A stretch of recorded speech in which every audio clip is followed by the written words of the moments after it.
Well, there goes the Daverhood.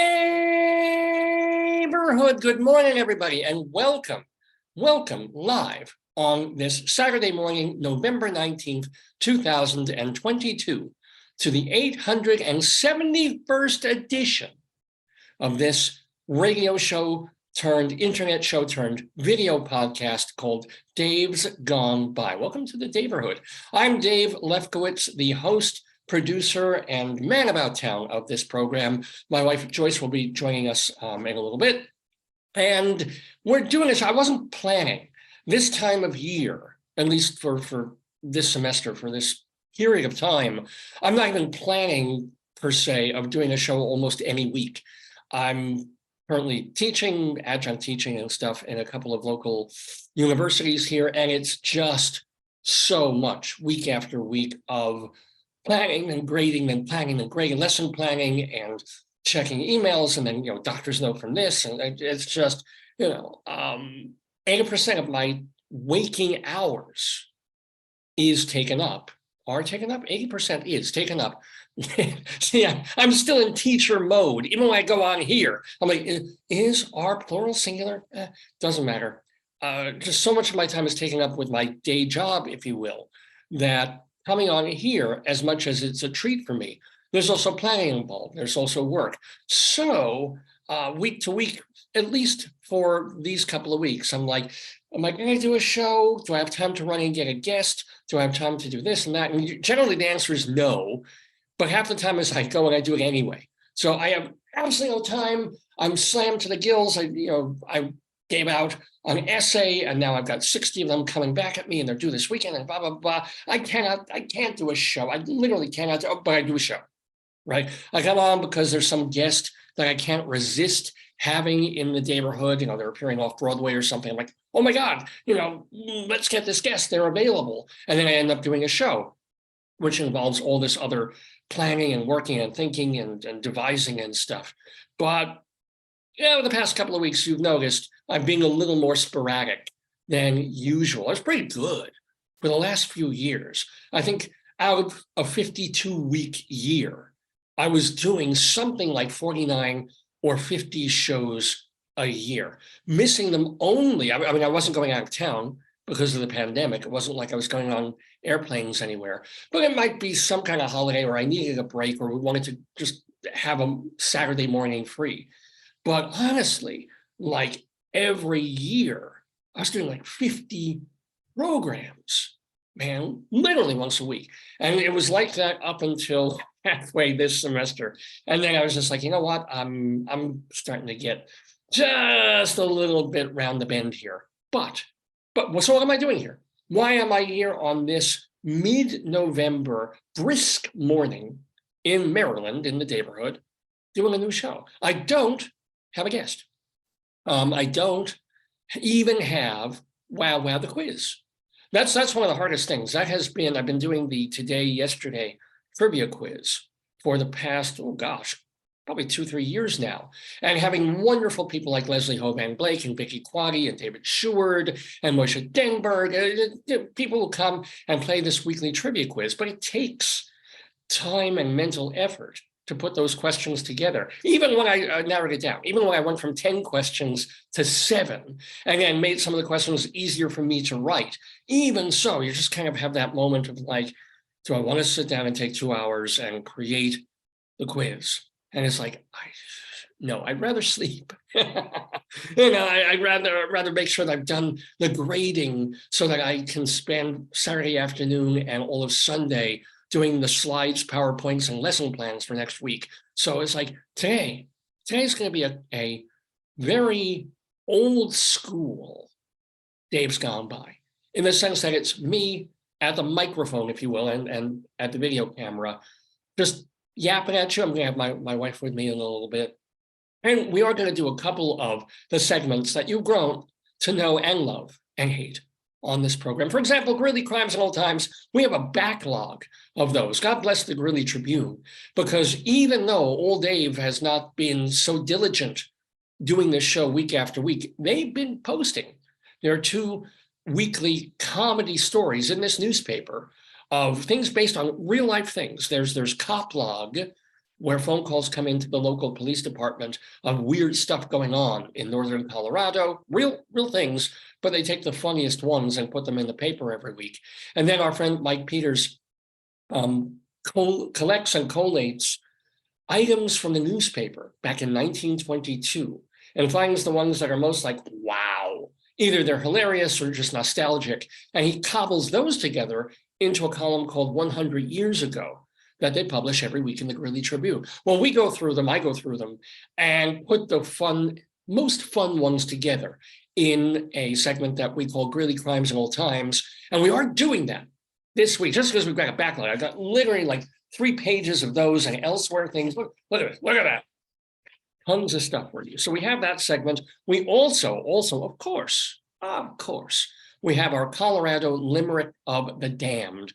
And this is where we go to one town in the beautiful state of Colorado and write an extremely vulgar, rude, awful, disgusting poem about it, a short one, a limerick. And this week we go to Seibert, Colorado. Seibert, S-E-I-B-E-R-T, as I would spell out if I were in the classroom right now. Seibert, Colorado, for a Colorado Limerick of the Damned.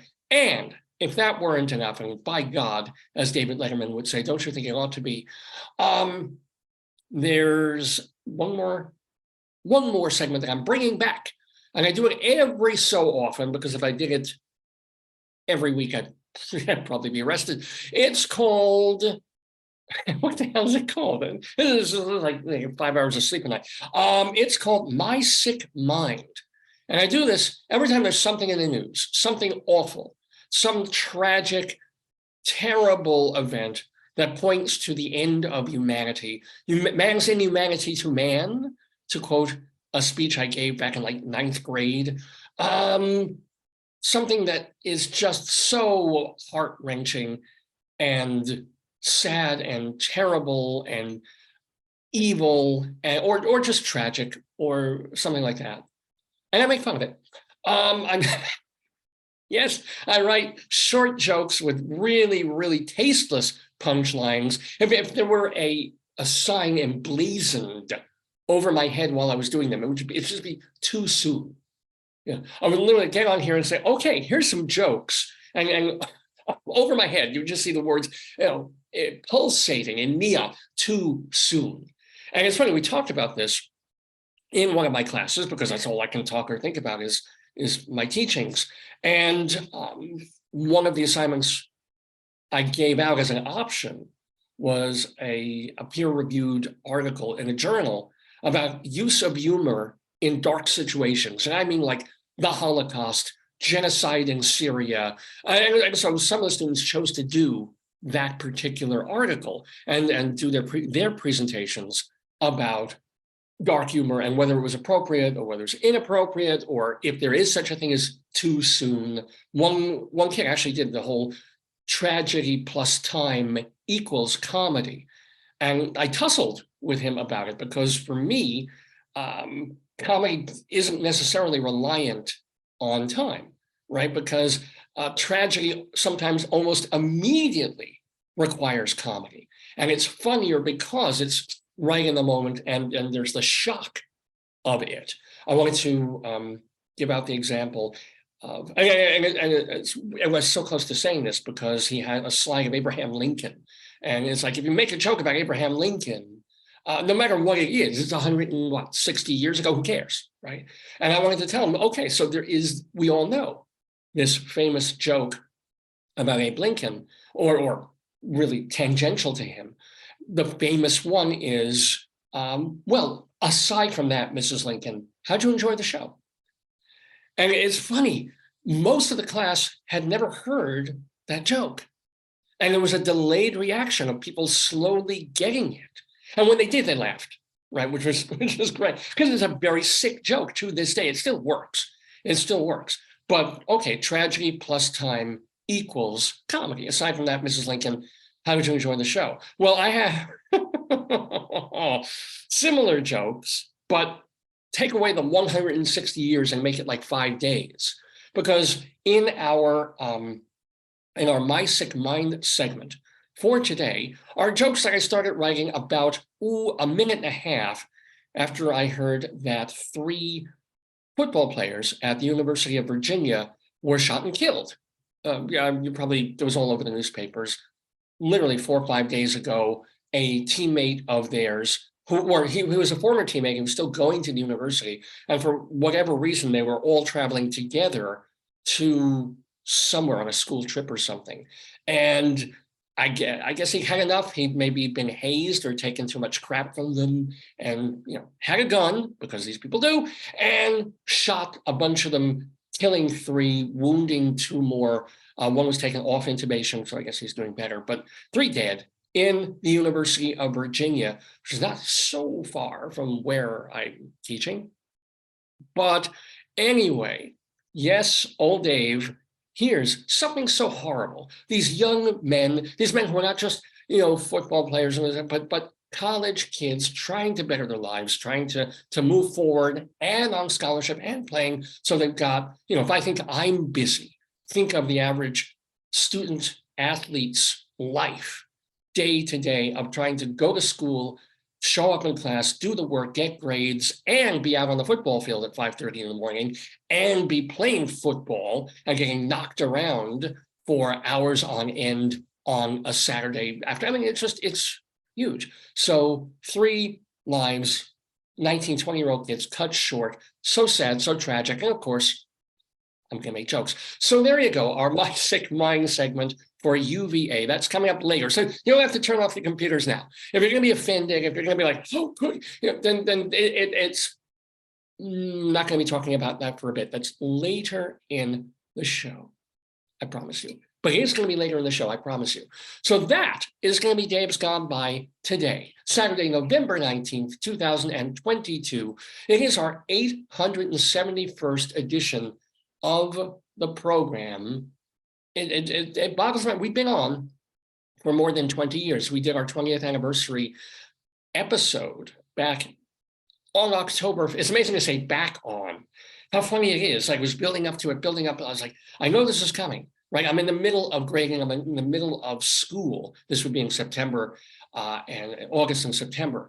But I know I've got to do a show. I've got to do something for the anniversary. And we did. We went live at 11 o'clock on a Thursday night, because it was 20 years to the minute that we had begun Dave's Gone By on terrestrial radio all those years ago. So I make the time, the effort to be here, but 20-something years and no plans to stop, even though we're getting sporadic during the semester. It looks like I'll be teaching again. Not as many courses, but a few next semester. So I think my work-life balance will manage a little better than it is right now, because I've also told you that we moved here only a couple of months ago from New York to Maryland. So there's been all this stuff about putting a house together, buying a house in lovely Northern Maryland, and having to deal with, well, it turns out when you have a house, you need to furnish it. You can't really just sleep on the floor, or you can't write on carpet. You need a desk, you need some chairs, you need tables, you need couches and this and that. And, so it's been a thing, and it's been nearly all good. That's the thing. It's been so overwhelming in a way. And yet at the same time, it's been nearly all positive things. Joyce, my wife, has her job and she's dealing with that. I've got these little adjunct jobs that I'm cobbling together and dealing with all of those, and the house, and that was my wife clearing her throat. Hannah, are you hocking up sputum on our new carpet? Is that? I know what you're saying. I was asking if you were hocking up sputum on our new I carpet. was gonna get some grape soda fragrance. Oh, I haven't even talked to, yes. That's what we're going to talk about before we actually really begin the show. Yeah. Yeah, babe? Oh my God. So yes, before we even begin those segments that I talked about, there's stuff I want to talk about. That's why I get on here.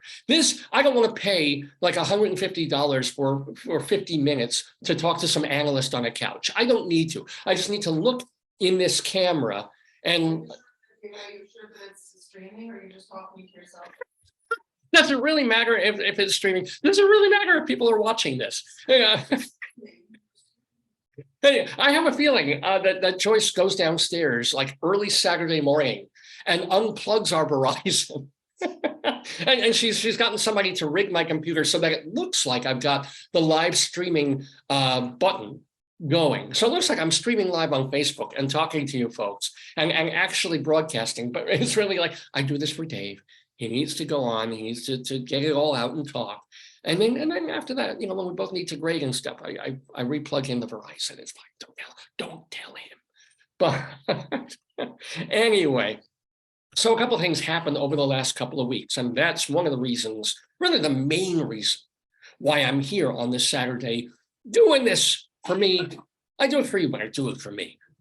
A couple of different stories. Where I thought you did it as part of your release program from prison. That too. Oh, you're gonna get those like wow. There we go. Okay, I think you need light. Yeah. Yeah, it has a touch. I'll go down in a bit and I'll make you tea. Thank you, Ben. I'll make tea for myself. Did you show them axolotl? Oh, there's so much to do. No, we got that. I know. But David, you I'm just clearing my throat. Number one. All right, number one is, and wait, before we show. I'll go down and get the other ones that his grandparents. So I've been pestering my wife for about a month or so now. Torturing. Yeah, torturing. I think torturing is the proper word. Because I read somewhere about, just in my feed or something about it, that there is a cross, and I talked about this last time, a cross between like a frog and a salamander and like it's just a guppy, a fish. Big fluffy. And well, there's, yeah. Called an axolotl. It's like a Mexican walking fish. That's the nickname for it. And it reminds me of very Aztec, like an earlier Mexican language than Spanish. Well, lotl, that yeah, like Xochimilco. It has a very so they must be a very they must be very old in terms of evolution, right? I mean, they must be an older. Well, they seem like one of those things that are half evolved, like a platypus. Like it was going to be a duck. Like leftovers. Yeah, it's like it should be this. But the bill is, it's a fucked up thing, right? Yeah. Oh, well, Joyce is looking at something on my shirt. Unbutton that troubles me. Yeah. They don't even see this. It's when you make tea, I'll take it. Okay, That'd be great. I'm gonna go down. Okay. Oh, well, all right. So I'll talk about the axolotl, and then I'll talk about the other things that happened the past couple. We might be here 3 hours today. I don't think so. But when I go down, do you need peas? We'll talk about that too. We will talk about that too. I texted you something to remind you for us to talk about. Oh, I haven't even seen. My phone is here somewhere. Not this morning, but a while ago when we were in the car, you said, text me, blah, blah, blah. Well, let's see. I won't give away the game, but oh boy, we do have stuff to talk about. Back to the axolotl, or backs to the axolotl. So I'm sure you're all Googling images right now to look at it. This is a real thing. This is not some mythological creature or something, but apparently in the game Minecraft, somebody who is a designer of that game figured out what axolotls were or saw them in a local pet store, fell in love and made them a creature in the game. Well, you could show some of these. These are cute here. Oh, yeah. And made them. But don't scroll because it'll show numbers. You could just show like. Well, here, I'll show this one. Look at there. That is a live, real axolotl swimming. I'm looking to see what I texted you. You said text you something. Yeah, I'm just going to be very careful. This one is so cute. If I make him big, look at this. Look at him. Hey, what about my chopped liver? You're not chopped liver. Hold on. Although they would eat chopped liver. That's the creepy thing about axolotls. They're adorable. Those frogs, they had to eat meat. Yeah, remember? Axolotls eat worms, insects, and chopped meat. Where they get this in the bottom of the ocean, I have no idea. Like I was wondering about fishermen who discovered. This will give them a little. There's no phone number or anything, but they'll love it. No, I don't want to. Yeah. Oh my God! This is like a Japanese cartoon that gives kids seizures. But here we go. But there they are. These are real photos of axolotls. Doctored. They're very cute, but they're the hearts. The hearts. They don't actually swim with hearts next to them. They don't. No. Oh, that's really I was wondering about fishermen knowing that worms will catch fish, because there aren't like worms swimming around in the ocean. They drown, right? You've got fish, they eat the algae, they eat the plants. I guess they eat other fish or other things lying around. Who got the idea like, oh, I'm going to dig up this worm, put it on a hook, and a fish will take it? Play piano. Show them that they like to play piano. Axolotls are really talented. This is not doctored. Yeah, yes, it is. But that's pretty cool, huh? That's an axolotl. Wait, you think that's doctored? I think, honestly, I think they used some stuff they piped in the music. Oh, okay. You think it's like one of those pianos that plays itself? Huh? So I do wonder this idea of like you can feed and should feed if you have a pet axolotl chopped meat. It's like, who thought of this? How would an axolotl, where would they be carnivorous eating cows? I don't know what I wrote you. In the middle of the Atlantic Ocean, or what does Mexico have? The Gulf of Mexico, right? But anyway, so the axolotl is such a weird, neither fish nor fowl, or neither fish nor amphibian. It's actually an amphibious creature that I kind of not fell in love, but I was like incredibly intrigued with this ridiculous thing. Because Joyce and I, years ago, I talked about this last time. How many times do I say I talked about this last time? But we did. We used to have aquatic frogs. We had them in a tank. Yeah, tank. I'll take the tea. Thank you. Do you have a cup? Or you know what? You can let me finish up this coffee. No, I'll get another one. You have another one. You have 2 cups. I'm okay. I have 2 cups, although one is a double D and one is just a C here. Just kidding. Okay. I love boob jokes. All right. So axolotls, where was I going with this? Joyce and I had aquatic frogs. So these are frogs that are meant essentially to live in water like fish. They're called African claw frogs. Used to get them. In fact, I had as a guest the founder of the Grow a Frog enterprise, where you would send away by mail, get a kit with live little tadpoles. They send you a tank, they send you the water, they send you the crystals you put in, you get the tank all set up so that it's an ecosystem they can live in. And then they send you live tadpoles in the mail. And we took the tadpoles and put them in. And we had this most marvelous time because they go from being tadpoles and then they lose like their tadpole-y appendages. And then they turn into regular, like little frog things. But again, they're completely in water. You don't take them out. They don't sun themselves on rocks or go on the grass on the lawn like other frogs. They're aquatic, swimmy frogs. So, and we were terrified also at one point because they were going through the transition stage. Yes, they were gender questioning. No, but they were turning from these tadpole creatures in the frog, and they go through a mitosis, where they drop one thing, there's one leg, and then there's another leg that doesn't work, and then they start getting gills, and it's weird, but great. But we weren't sure how far along because you have to change their food, you have to change the stuff you put in the water, and we waited too long, and we thought they were going to die, and Joyce was crying, and I was upset, and then they were fine. They were so fine that those frogs lived more than a decade. They honestly, in fact, we moved, I told this, we moved and we had to give the frogs away because we couldn't go on an airplane with a tank of frogs. And we gave them to my aunt and they lived another 1.5 years in a classroom where they died over the summer because no one was taking care of. They could be alive now. 20 years later, they could still be, we call them Ernesto and Anne Margaret. Our aquatic frogs could literally be old and, well, that'd be being little rocking chairs at this point, but still. So we had those. So I understand this weirdness of going from one thing with one kind of appendage to another.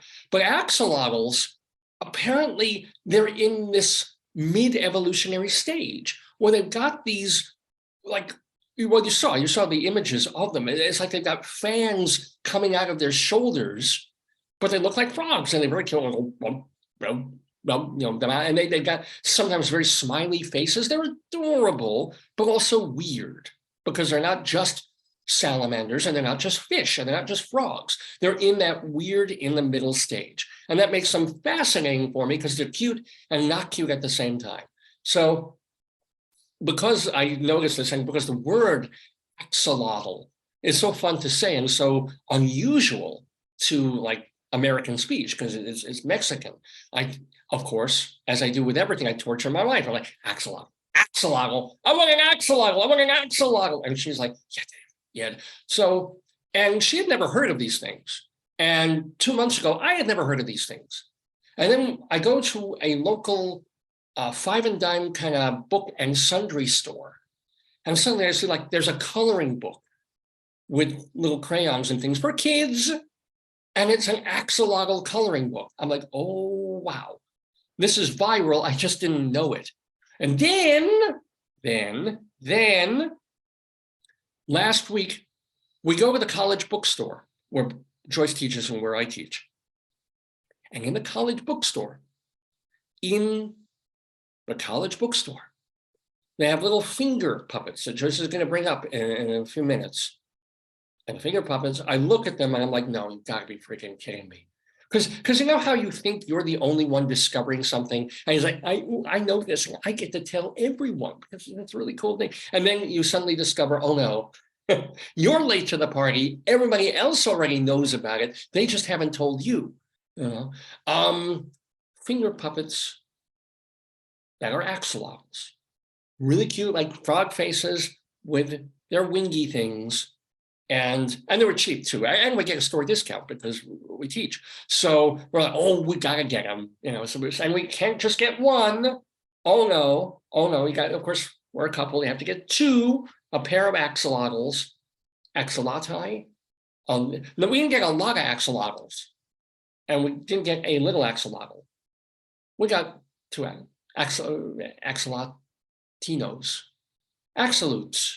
Absolutely. Anyway, and it killed me because they had 3 different colors, right? So like a green, like a purple, and I think a yellow. And so we don't want to get 2. We only get 1 because 1 is lonely. And I can get 3 because 3 is uneven, and the third one will feel like a third wheel. So we literally spent about 5 minutes in the bookstore figuring, okay, which of these colors? Do we get the yellow and the purple? Do we get the green and the purple? Do we get, and literally because, you know, and we're talking about objects that are like $2, not before the discount. And I'm like, do we get this? And all week long, I've just been regretting that we didn't get the third axolotl, that we didn't get that one other color, or just get 2 of one and get 4 total. It'll be $8. Minus discount, maybe 4 little things, and you can get them all on 4 fingers, and you can really do a play. Because if you just have 2 axolotls, it's a duologue, and it stops being interesting after a minute. But if you have like 4 of them, boy, oh boy, you could do Death of a Salesman, right? And then we wander through the bookstore more. We've made our choice. We've got these 2 little tiny finger puppet axolotls, and we wander more through the bookstore. And I didn't even, I just glanced out the corner of my eye. Really, I'm generally looking more for potatoes than anything else. But we wander through the bookstore, and my eye, and I think at the same time, Joyce's eye falls upon a bin of stuffed plush animals. Or not an animal, I don't know what the hell they are. They're stuffed plush cute things that children have, or that college girls, when they're freshmen, whatever, they put on the bed, they go, oh, I'm still, yeah. So I'm looking at them and like, well, there's a weird one. There's a thing that is kind of cute and fluffy and squishy that kind of looks like a fish and sort of might be a frog. And we look at it and it looks exactly like this. Yeah. And Joyce looks at me and I look at her and I'm like, you've got to be kidding. Going from 2 months early, not even having ever heard of one of these things, to being, oh yes, there's a toy. This is what I think it's called a squishable. It's from Squishables. There's a whole line of toys that they make, of course, but this particular one could not be, is not anything more than, oh yeah. I'm trying to see where it says, if it has a name of some sort, or I don't know if it does. Does it? Yeah, it just says squishable. Doesn't tell you, but obviously, you can tell by the wings or whatever it is that this is an axolotl. He's happy. Of course, if he floats upside down, he's not so happy. Joyce loves the feet. She really thinks these are adorable. I think they are too. I think the whole thing's really, really cute. But we passed this in the bookstore, and I'm like, okay, we bought the finger puppets. Now that this is, let's just walk by. Let us not deal with this, because it's one thing to get cute little cheap finger puppets. It's quite another to go and start getting like big fluffy, pricey things. But then later in the week. Wait, hold on, I'll first show them these. Yeah, I was talking about them. Here, Joyce brought them up. These are the $1.60 finger puppets. They were $1.99 plus 10%. But it's 10% off. There they are. See, aren't they adorable? So you can work with these. If you have four of them, there would be you could do a play. Although we noticed that he's kind of got like some kind of, we really should have gotten more off on this one because he's got it's not a beauty mark. I do believe it's a mole. If you see on his. Axolotls, if you look at the pictures, they have different coloring. Oh, true. Like he would be molawattle or something. He would. We have to get the other color. I realize that now. We need to get next time we go to this. Now you tell me. The bookstore. I'm just saying. We have these two. Oh, you want there's a yellow one. Yeah. At some point we have to get the yellow, and then we'll be or two yellows or something. Just so we have. Do you want two yellows or what do you want? I don't know now. I don't know. You can decide. I'll decide next time we go to the bookstore. Drew to was the. Well, I think the green one is the most aquatic looking. So why don't I get another green one that's not marked up?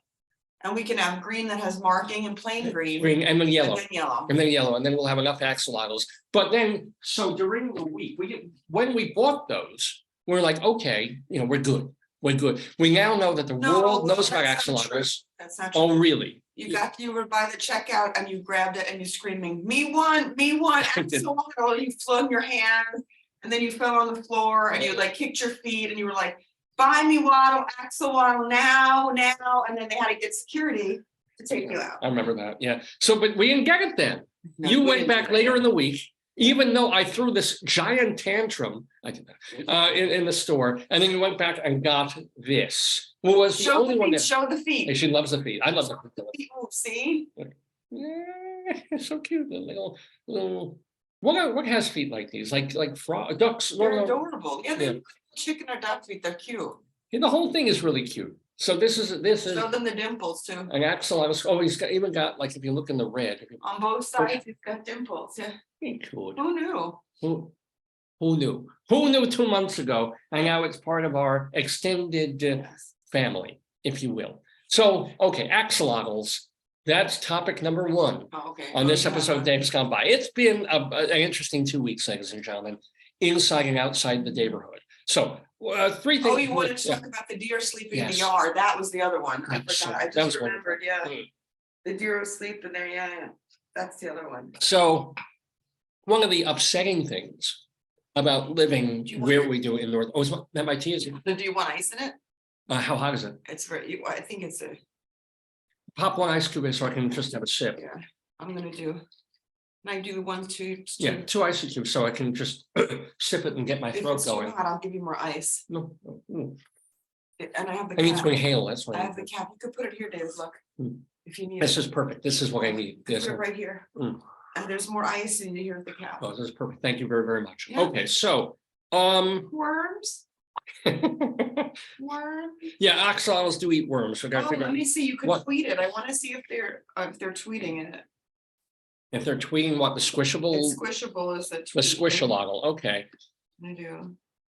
So while we're mentioning that, though, one of the few negative things about living where we do in Northern Maryland, especially like this time of year, is one of the most wonderful things, but also one of the most awful, because you can barely go for a drive more than a mile or 2 out of your neighborhood without seeing a dead animal on the road. Oh, you get to vote on new designs. Oh, really? Live squish vote, yeah. So you'll drive, and this isn't like middle New York or upstate where it's always dead skunks, thank goodness. But you'll see dead raccoons. You will see dead squirrels up the wazoo. You'll see the occasional, not really dead cats. You see those on Long Island. But the heaviest thing is when you're driving, and I have to drive to Owings Mills 3 times a week, and you look on the side of the road and there's a dead deer. And it's just the most awful freaking feeling. You're driving along, it's like so beautiful, and the trees and the windy roads and then this, and then suddenly you're like, Oh, look, honey. yeah. Oh, Squishables? Yeah. You could vote on the designs of new Squishables. Oh, we have to do that. Some of them are scary. I know. Well, yeah. Look at this web. Well, let me see. These are tombstones. I know. What the? It's Tom B. Stone. Who the fuck thinks of this? Look at this. Here we go. Oh, it's Are hard. there any good ones? Black and white is hard to see on this machine, but you can see the tombstone squishable idea. Oh, that's better. I don't know what the hell that. Let me see if there's some. Yeah. Just looking for squishable things. Yeah. So whale, yeah. pancake, tomato sprout, dragon bee, dead beet. Dead bee. What do you have a dead bee? Oh, a dead beet. Why would we have a dead beet? Squishable codal. What's a codal? I don't know. Squishable. Oh, is it Kawani Mundi? Maybe. Squishable happy fish. Oh. Squishable present. What else? Anything good? Oh, what is that thing? Newsboy pigeon. Oh, that's newsboy pigeon. That's pretty actually great. Don't even. It was like a rerun on what's happening. Look at that thing. I want the squish. If they do the squishable pigeon, I vote for you. Yeah, vote for the squishable pigeon. Yeah, don't be giving our email address to the squishable people. But it is. Oh, sunflower hamster is nice. The dragon one. Yeah. Squishable happy space alien, starfish, candy apple. Uh-huh. Lumberjack. Check out old around. The squishable lumberjack and I am okay. Yeah.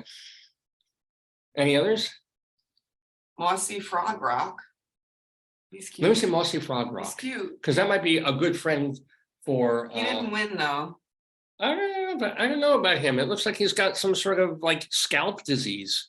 I'm not into that. Squishable. I'm gonna look just at what they have. Let me see. Yeah. Well, what's already on the market Yes, in terms of viable squishables, ladies and gentlemen. I'm sorry, David. Here, I mean, No, I just need another sip of my beverage. No, I'm moving it closer to you. Just like tea, it longs to be closer to you. So, getting back to the deer. Oh. Or we will get back to the deer. Yeah. Look at all of these squishables. He's a mini undercover. Look, the plague doctor for your class. You got to be. I got to show this. Comfort mocha, comfort food. This has been earlier in the semester. Look at that. The Krampus. Look at the turkey. The turkey's cute. I like the turkey. Turkey's cute. Look at this one. Well, they can't see if you're. I'm sorry. Yeah, I want to show the audience, but this is. Who not? I guess for Halloween, but this is like this is real. Yeah, I'm not making it up. I can't make a website that quick.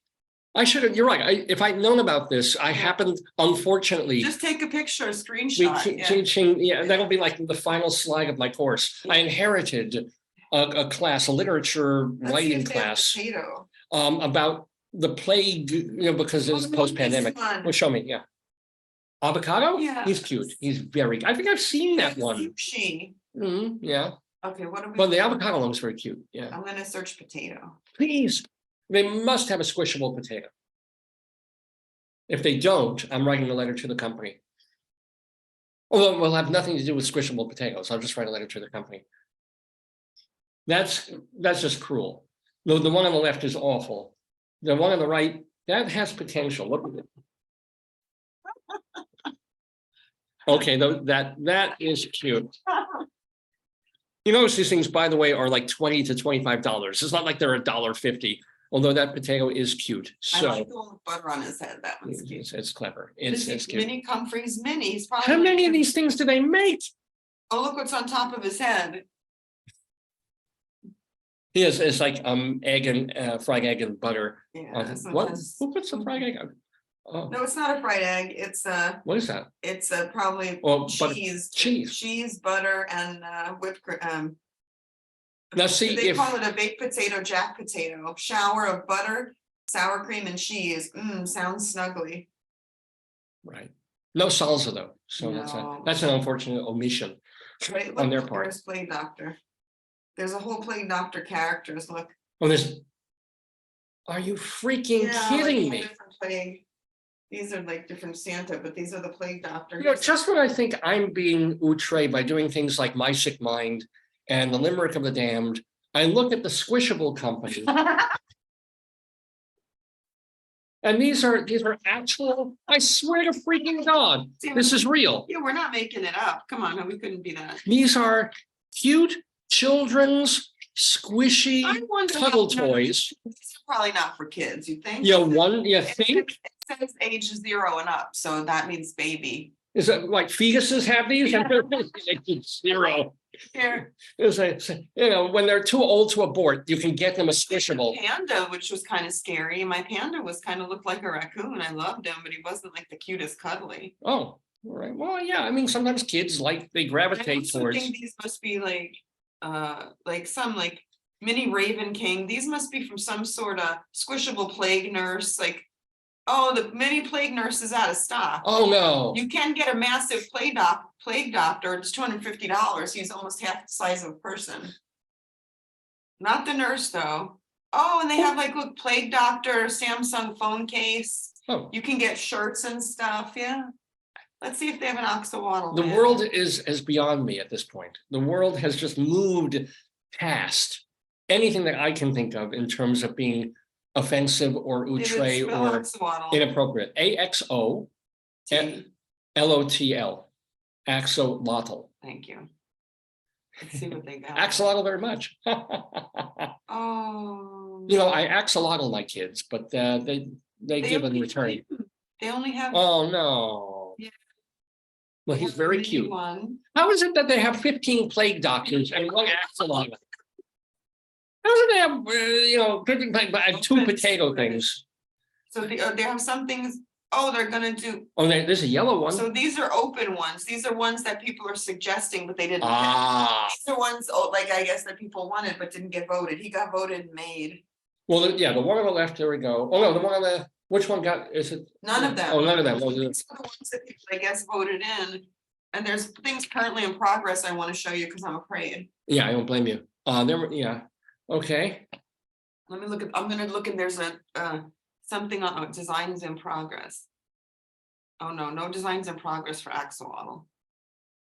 Yeah, I'm actually enjoying this as much as you guys are because Joyce is sitting by the computer, leaning forward, looking at her cell phone, and I can see down her dress. Squishables, comfort foods, undercovers, mini squishables, snackers, passive squishables, retiring, and then just plague doctor. What are passive squishables? What about picnic baby?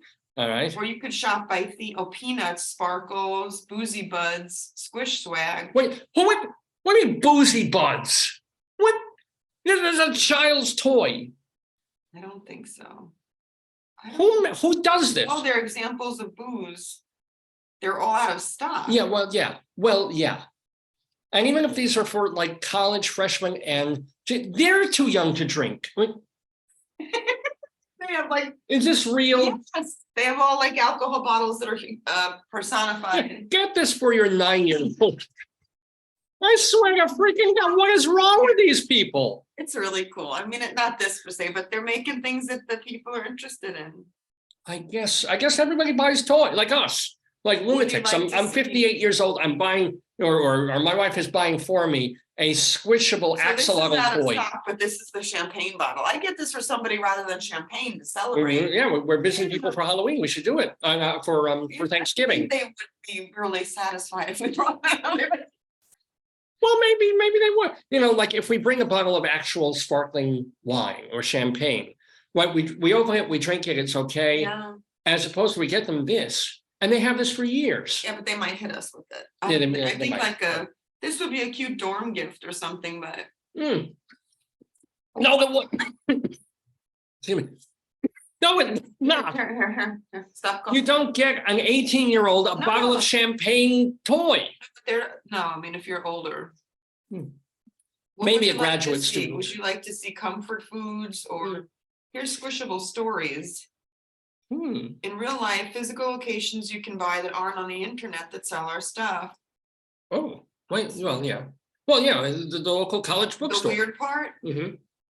Okay, I just want you to see Oh, this. folks, there's a weird No, part. no. Yeah. Maryland's not listed, Nor should it be. but how did we get How it? did we get that? We got the rare. Oh, I guess squishable- there are squishable stores. That's really Oh cute. my God! Of course there are. Of course there are. Of course there are. Well, if we only, there's no in New York. Let's see. It's like, you know what? It's a version of Hello Kitty. They have it in Roosevelt Field, in Union Square, Bryant Park, in the Winter Village. You know the Winter Village when they have like in Bryant Park near the library, they have all those little. Oh, yeah. That they makes have sense. that. That's smart. Well, but they're not in Maryland per se. They don't have a store. No, we'd have to go to Center Valley in Pennsylvania. Oh, well, let's go. Let's King just, of we have Prussia. nothing else to do today. Or So, Pittsburgh, oh, Pittsburgh, yeah. or Willow Grove. They have a lot of Pennsylvania. Apparently they're very popular. Maybe that's their home base. Where are they out of? They really don't say. Besides hell. Hey, you do get 20% off. Where? With the code. Oh, okay. Squishy Club, participate. We're not joining the Squishy I'd Club. like to learn about like their history. We're not Oh, joining the Squishy Club. Carton, look at this little undercover pig in a strawberry. That's adorable. Okay, let me see these. Oh, That is, come on, that's cute. these are real ones. These are. Yeah, these in are the stock. new ones. These are the new line. They're trying to probably be positive for spring. So they made a pig and a strawberry, right? That the pig strawberry What else is there? Scroll down. really cute. Okay, let's see what else I got. I don't want to get any phone numbers on here. There's a cheesecake. I'll just show them as I scroll. Here we go. Mhm. Here's more. Unfortunately, but Let me because see. it's a white on white, it's let me hard see. for that. Yeah, okay. I'll find one that's cute. A lot of like holiday, like Christmas Oh, stuff. well, yeah, avoid the. Oh, I like the ghost snack or spooky ghost. Ooh, pumpkin pie. Micro squishable tie-dye reaper, like the Reaper of Death. Of course. They have a sushi roll, a snack or dumpling, Ooh. soft serve, ice cream, a cupcake, Mhm. mini squishable festive plague doctor nurse set, Ah, now we're talking. snacker Luna moth. These must be from a game, and these like are game ones. Oh, Like, yeah, they're- yeah. I said There's a toucan. toucan, Yeah, a rooster. okay. There's a mad sourdough bread, Of a course. turkey, Mhm. a cinnamon bunny, and a mini squishable kitty. Cinnamon bunny is funny. That takes wit. Cinnamon bunny. Let me see this. He's kind of cute. It does sort of look like his bunny ears are melting over his head. Oh Wait, no! let the light try and catch us. There we go. Let the light shine. There. We gotta put your ring light in, Booby. Oh, yeah, that'd be cool. I cleaned out a lot of the Kotex or the pads from the closet, so But let me get back to the deer. he's cute. Yeah, actually, Oh, do they have any beautiful. deerable? He is cute. Deer, you want me to look for deer? Yeah, see if they have a deer thing, because I want to talk about the deer that are prevalent in the community, in and around the community. No. No, they don't have any They deer. said you mean beer. No. This is interesting that they have a beer squishable, but no Yes. deer No, squishable. What? That, they have a whole Plague Doctor series. of course they do. Mm. Of course they do. So, but that is the one thing. Oh, a narwhal. Oh, he's cute. He's very cute. Let me see the narwhal. I would be though afraid to have like he's adorable. Look at that. That is a narwhal squishable. And I love the fact this guy's little floating device. The only thing that I would not have like narwhal toy things in bed over it because it's got the horn. Yeah, but it's You know, you're normally moving around this, the bed. like this. It's soft. Like I'm sure because it probably goes right into your eye. Just when you're waking up, it's like you're oh yeah, here's a cool he's little in a squishy thing. donut. He's in a donut. Yeah, he's in a swim Yeah. donut thing. Yeah, he's very cute. That the narwhal one is extremely cute. Like it. His name is Sparkles, popping. Okay. Yeah. Well, unicorns deserve some fun in the sun. What else do they deserve? A delicious pink donut. This little lad deserves all the sun he deserts. His name is Sparkles, popping up out of his blind box and into the light. Now imagine I said all that in whale. Wow, and then you get the idea. And they give you the name of the person who designed it. Oh, that's cool. That is cute. Here's a scary bat. I don't want a scary bat. Let me find. But the narwhal is adorable. You saw him. He is. Oh, he has like a whole series of him. He has a whole He's series drinking of. coffee. Look, Oh, my there's one of him drinking coffee and a banana with an egg on his head. I don't know what. why would a narwhal have a? How could a what narwhal? he's dressed The up egg in. would go through the horn. What he's eating a baked potato. That's. I don't These are all problematic. They're all enormously problematic. All right, here we go. The one with the pink is cute. We'll turn them around so you can see them. These are keychains, actually. They're Yeah, very- that'd be good for us. We'd always find our keys. Yeah. Yeah. Yeah, the world has just gone inexplicable. Yeah, I know. So there you go. Thank you What very an much. interesting company, but you should do the plague doctor ones too. I should, yeah, if this were early in the semester, because I picked up this, as I mentioned, Oh, Toad. or started to look. mention. Toasty's cute. And a pot of coffee. Oh, look at the birthday cake would be a nice gift for someone. That actually is very cute. Yeah. Oh, Bagel. of course. See if they have pastrami. See if they have a pastrami. Avocado toast. I should get that for her. Yeah. Matcha. Donut. They have a borscht squishable. I'm gonna see what they post on the Twitter. Like Pasha Varnishkus You could- squishable. Oh my God, that's What? a turkey. This is so cute, David Lefkowitz. That's They're in New York. It's their home. Oh, New York is okay. Their home place. Oh, they have a Pride, a squishable rainbow for Pride. Of course, you know. What is she? Oh, milk carton. I know you all have some brittle bones. Drink, snack, or milk. Today requested plushie of the day, the rosy maple moth plushable from Squishy. Yes, so every day Twitter they have may be on- hundreds of these things now. Twitter may be on fire, but at least we still have the supernatural fans supporting us. Okay, It's anti-procrastination day. They were celebrating. I didn't know it was anti-procrastination day. This little I was piggy gonna went get to to the that. farmer's market and came back looking like this. Yeah. Piggy. Oh, you can take him out of there. Uh-oh. What happened? Uh-oh. No, there's a girl holding the bread. It's very strange. Yeah, I yeah, it don't- is. Yeah, yeah. Maybe I need more caffeine, but I don't understand. No, the world has left understanding. yes. Yeah, yeah. Well, they were very cute. They are very cute. I am not discounting that, but a toy squishable thing for little kids that is the plague doctor from the 1300s is very messed I up. think it's for little kids. I think like this was in a college bookshop. I think it's for college kids. I guess. I don't, and everybody holding one is not a child. I mean, Yeah. I think like you could get some of the ones for kids, but I think it's like then the other ones, this could be for a kid.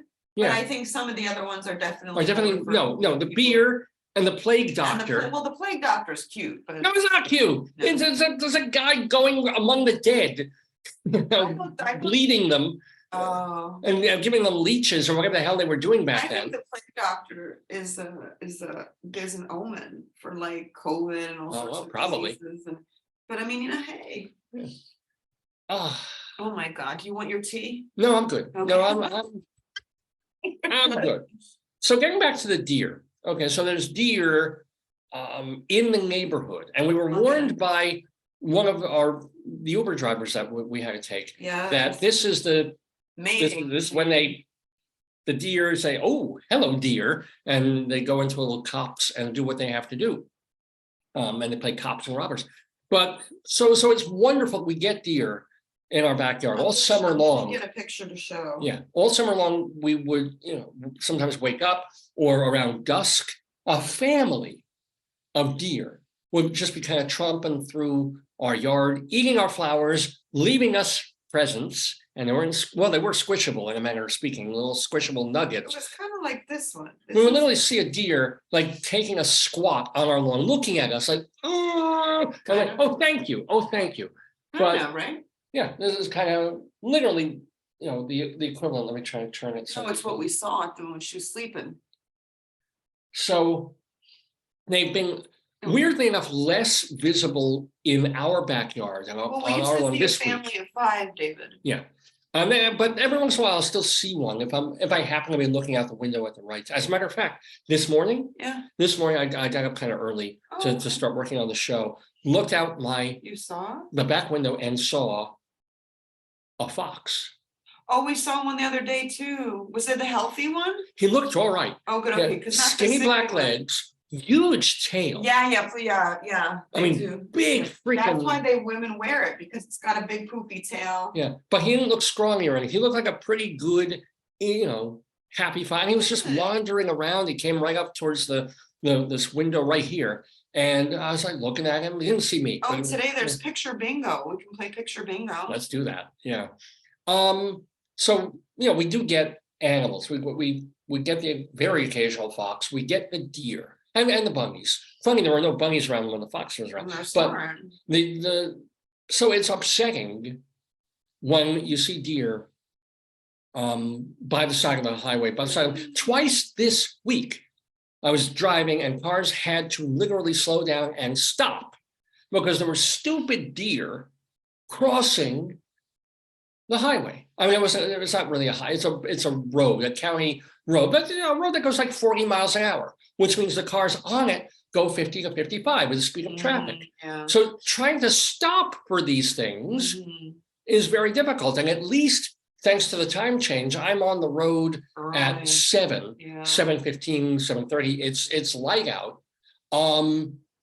As opposed to, I feel bad for people who have early starts and they get out at 5 o'clock. The Uber driver. So the Uber driver the other day, he said to me, he said his friend, they drive in the morning. He picked me up like 7 or earlier. Right. And he said, especially by Owings Mills or anywhere where they have those rolling hills and they have a lot of grass and a lot of shrubs, he said they're always there. Like he said, sometimes they wait 20 minutes for them to pass. Good Lord. Like they're in the middle of the road and they won't move. And no driver wants to herd them because they'll run into other cars. So you let them gently go across the street. But he said it's very. It's disconcerting because he's always concerned. Yeah, because you don't want to ruin your car. If you get a big friggin' buck. They could total your car. Yeah. He said they just did fender damage, Well, that's all right. I mean, a little bit of fender damage, okay, but you're also, if they do enough to do fender damage, you're killing the animal. Or worse, you almost kill the animal, and then it's got to be like put down or limp away or whatever the hell happens to the injured. They're bad, they need to be, Yeah, but who's going to do, who does it? You injure a car, you injure the deer, it's limping away, you realize it's not going to recover. So I don't keep a gun in the back of my car. So you get out of the car and you just go and put it out of its misery.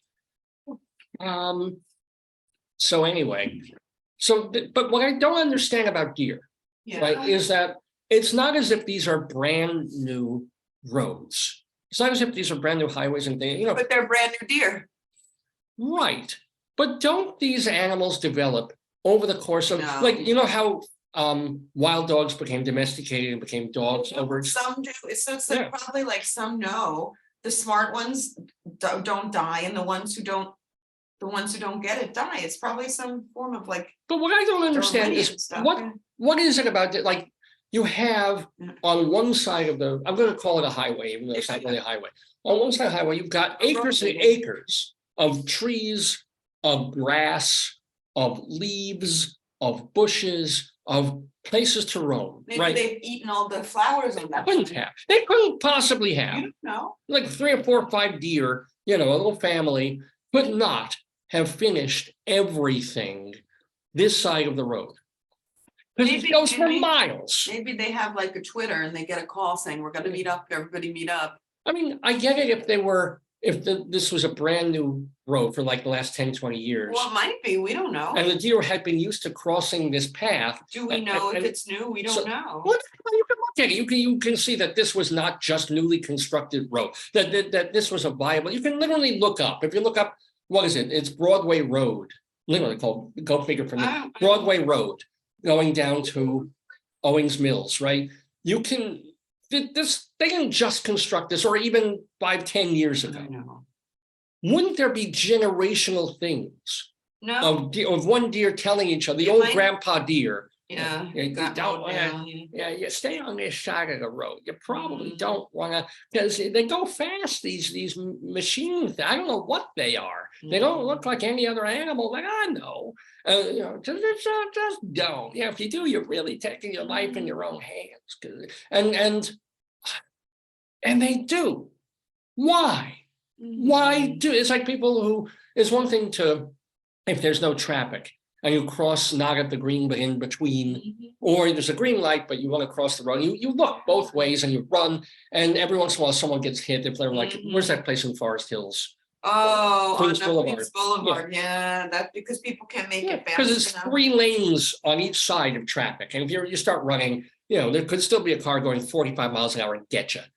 But I would imagine after 2, 3, 4 generations of deer, I don't know how long deer live, but you would have to figure, like evolutionarily, Deer would start telling each other, like, see where the grass turns black with white and yellow stripes on it? Yeah. Don't go there.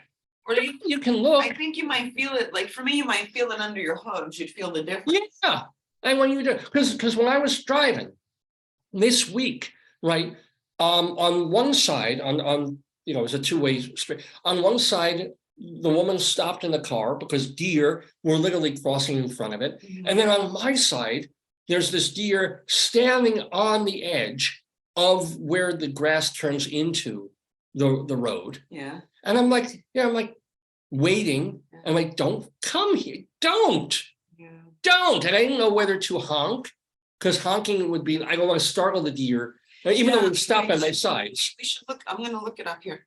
And then the deer on my side was like, protocol when you see a deer in the road and you're afraid to drive. Yeah. It says brake, don't swerve. If you see a deer, brake firmly and calmly. Swerving makes you lose control of the vehicle and makes a bad situation worse. Not to mention deer are unpredictable and could change their path. You're supposed to brake. Right. Okay. What do you do if a deer jumps in front of your car? Yeah. Drive to the side of the road or parking lot. Yeah. Put your hazard lights on so people know you're Smart. put your hazards on. How do you scare a deer off the road? If you see a deer, slow down and blow your horn with a long blast. Woo. It says, if you see a deer, slow down and blow your horn with one long blast. If you're wondering how to scare them, the horn is the best method. You can use your hair light.